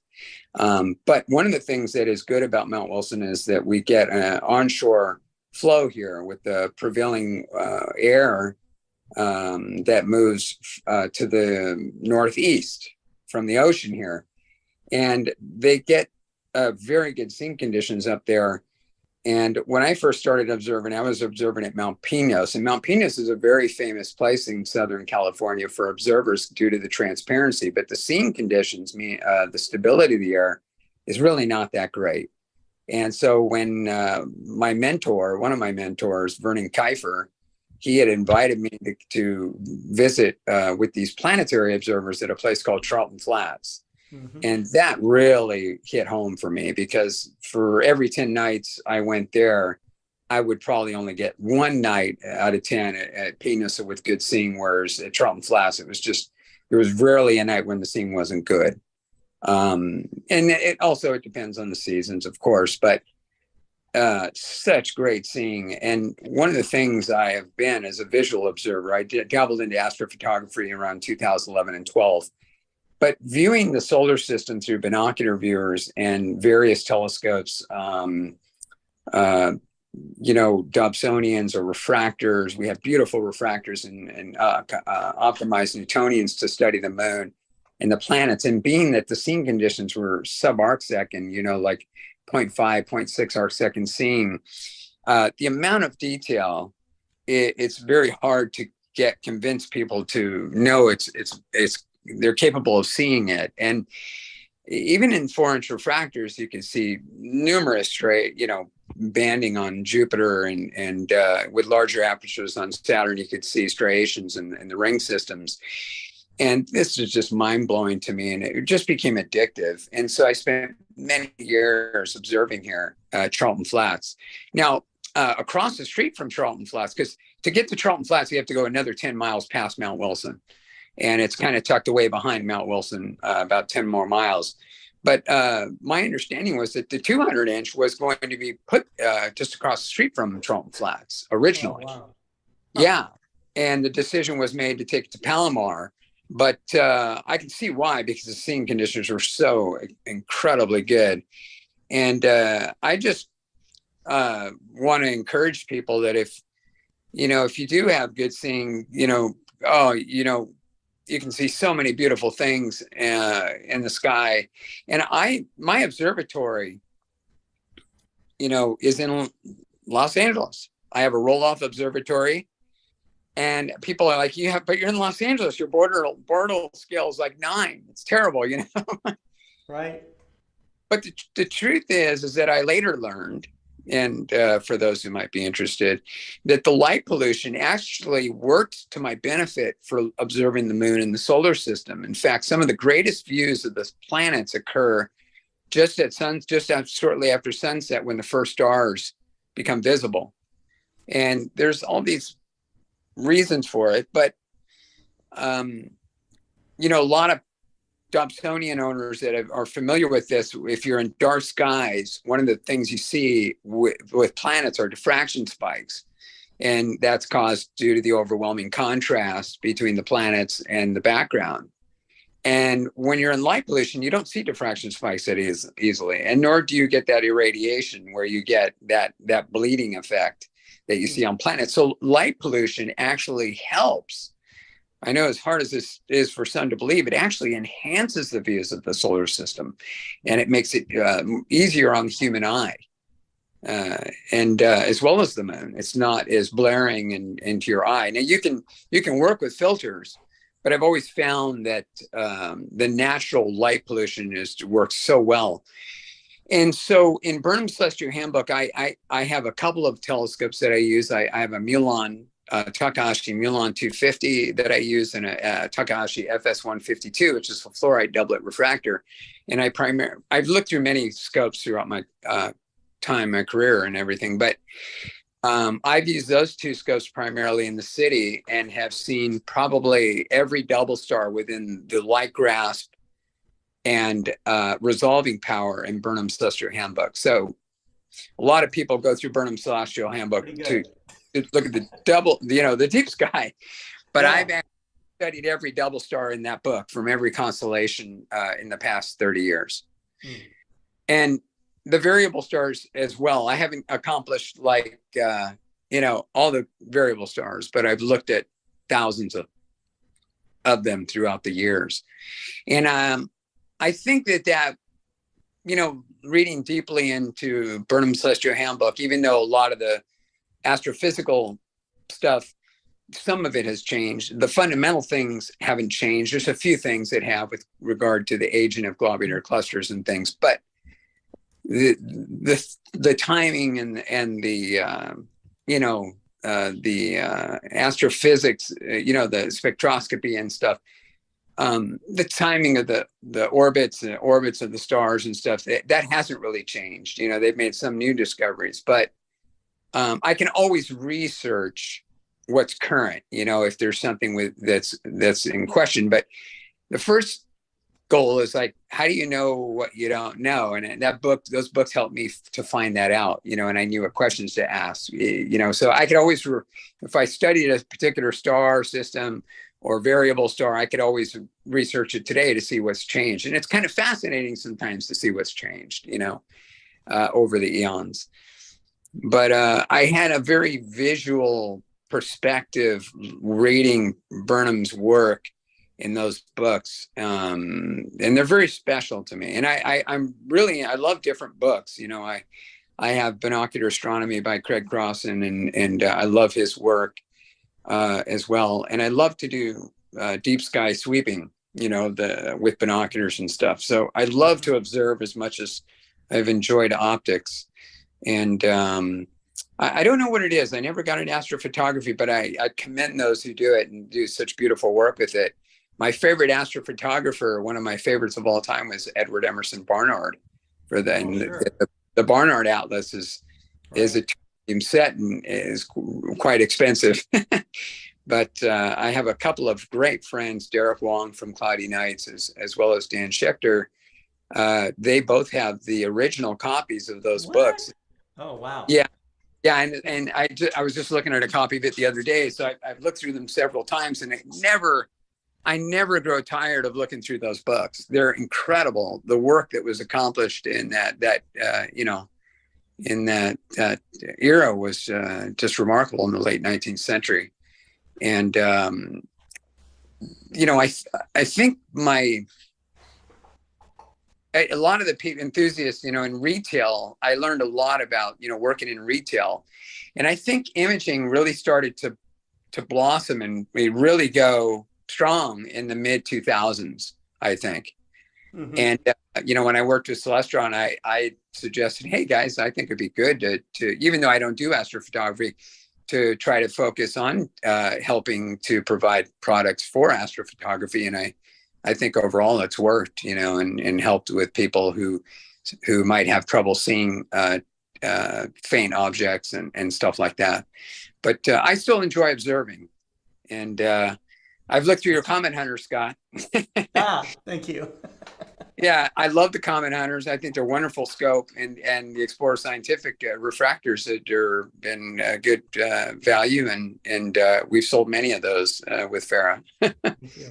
Thank You know, Yep. yeah, it's been a pleasure. But yeah, that kind of sums up my whole thing, what I did, and yeah, that's pretty much it. That's cool. That's cool. Well, Yeah. thank you so much, Daniel. Would love to have you back on. We have a few people here in the behind the curtains, so to speak, that are still with us. But I wanted to, Yeah. Kelly, I wanted to show you something, or show the audience something. I started wondering about that separation of a hand, okay, between Oh yeah. the so-called supernova and the crescent moon. And so let me share my screen. Okay, so let's see. We got. Yeah, I'd like to see that. Yeah. Let's see if I can do what. Now this is what I did is can you guys see that? Yep. Okay. So what I did is I just copied the hand itself and made a layer in Photoshop, and I just moved it in between the star and the crescent moon. You can see that the thumb kind of just touches the moon and the edge of the hand touches the star. But then I moved it down again, and let's see. And you can see that the thumb hits the end of the crescent and the pinky is right on the edge of that star right there. We're just seeing your menu. Yeah. So you're not seeing it. Okay. No. All right. We're seeing it, but it's a menu like. No. Okay. Let me see if I can pull it back up. Here we go. This will get it. How about that? Okay. Gotcha. Oh yeah. Now you can see the hand. So I made a Photoshop layer of just the hand itself and moved it down and reduced the opacity so you could see through it. And I think it's really remarkable how close that is. And Daniel looked on, I don't know which software program you use. I would do Safari. Sky Safari. Okay, it's an accurate program. And he confirmed that the moon does indeed come very close to the Crab Nebula. So yeah. And Scott, I don't know if you saw the screenshot from Stellarium that I posted in the comments. I think the date that this was supposed to have occurred was July 4th, 1054. And if you go to Stellarium on that date, I guess I can maybe do a screen share of my screen too. Yeah. Let's see. Let's go to share my screenshot. Yep. So here's the Stellarium screenshot that shows the location of the Crab Nebula with the crescent. moon. Look at that. I don't know off the top of my head how many degrees you can cover with your hand, but I wonder how close. I'm sure others of you know how close is that to one of those hand measurements. Thumb to your pinky, it's 25 degrees roughly. So okay. If you stretch it out, it's about the size of Ursa Major. Okay. Well, the diameter of the moon is 0.5 degree, so you can start to extrapolate out from the visual diameter of the moon. So maybe a holding hand, not fully extended, but maybe more like it appears in the. And so I just wonder if the direction of the hand and these positions and stuff were very carefully placed. I have no doubt. Yeah. And that was kind of like the key to understanding how, its position in the sky and what date that was. Because maybe they didn't have a calendar. I don't know. Well, I don't remember the reference that I got this one from, and I apologize, but I do believe that Chinese and Japanese astronomers also recorded the event and made specific notes of when. I know the date systems are very different, but that's how I got the 1054 AD July 4th on Stellarium. On Stellarium, and it's a Yeah. crescent. So that is very interesting. That's very interesting. It's funny. I don't think I don't think these things are random. I think it's No, not at all. very carefully placed, and I'll bet that they probably saw it in the daytime, and Yeah, they did. Right? Yeah, absolutely. No, right, they did. And Kelly's right. It was July 4th. So it's very nice, July 4th. I know it's funny that it the same time as the 4th of July would have been quite a 4th of July for them. That always fascinated me, you know? Yeah, I think it's great. I think. Yeah, I was like, wow, man. Right. Yeah. Oh, well, maybe it's all just a coincidence. I have no idea, but that's a weird coincidence. Yeah, pretty interesting coincidence. Yeah, it was good. Okay. All right. Well, I want to thank all of you presenters that are still here with me, and the presenters that are like hanging out with the audience right now. And I want to thank the audience for tuning in to Global Star Party, our 130th event. We'll be back. We'll be back next week on the 19th. July. I had July stuck in my head right now.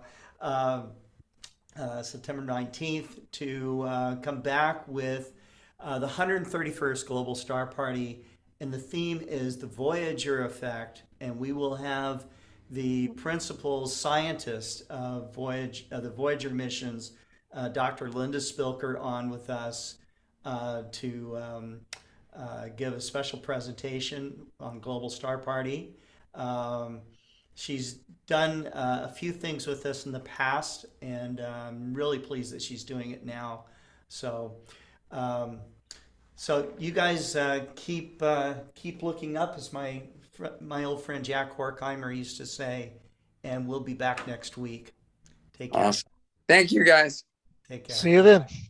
Nice to meet you all.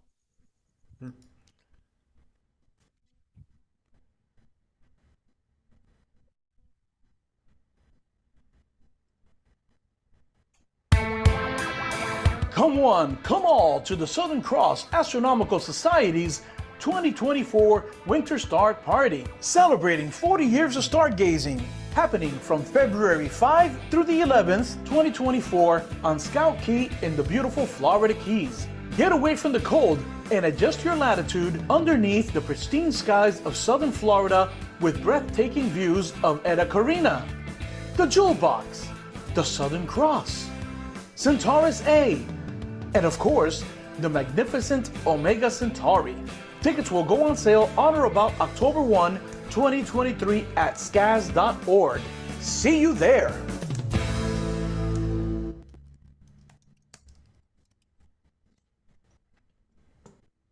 So it's a beautiful sunny day, and we have our refractor out, and I've got my eclipse glasses on, and I've got my safe solar filter. Of course, the eclipse is not here yet, but I wanted to take a few minutes just to show you some things about solar filter safety.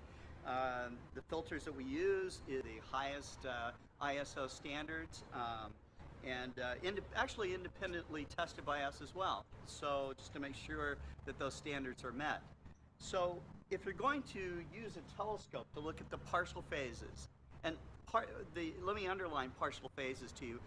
You use eclipse glasses to observe the sun in partial phases when it's in total. If you're going to be on the path of totality, you can take the glasses off, and only during that time can you directly look up at where the sun is, because it's completely blocked out. You'll see the corona, you'll see, lots of really cool effects they'll leave you speechless. But during all the partial phases, you have to have safe solar filtration. So how do you do it properly? Let me show you. First off, let's show you what you shouldn't do. What you shouldn't do is put on eclipse glasses and look through the telescope that's unfiltered. And I'll show you exactly why here. We're going to point the telescope directly at the sun.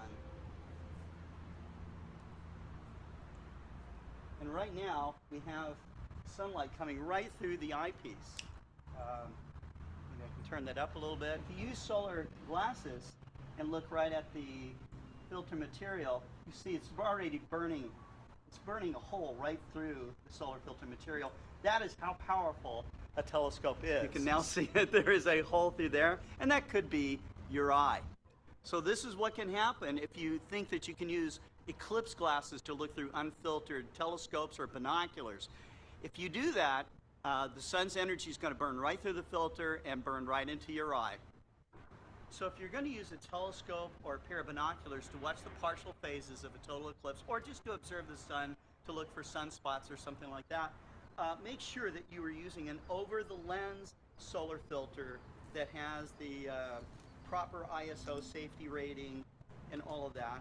And so what I'm going to do is I'm going to put this filter on. It's you can see how snugly it's fitting here.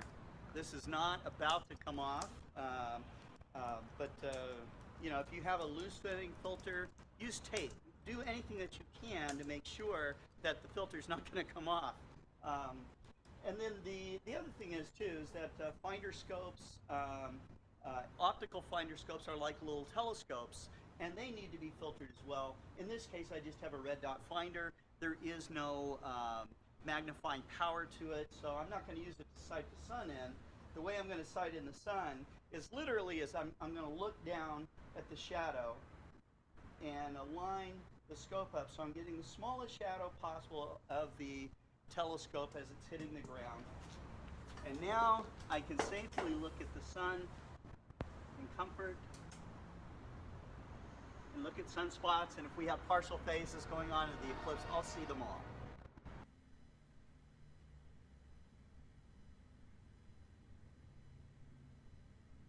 Are your eclipse glasses safe for looking at the sun?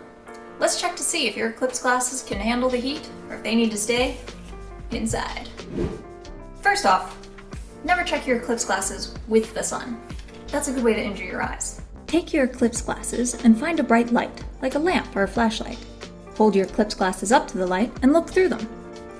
The light will appear extremely dim or not appear at all when looking through the glasses.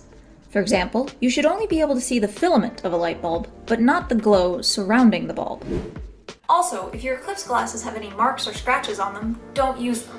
If you have older eclipse glasses from a previous eclipse, give them the check to make sure they haven't been damaged or scratched.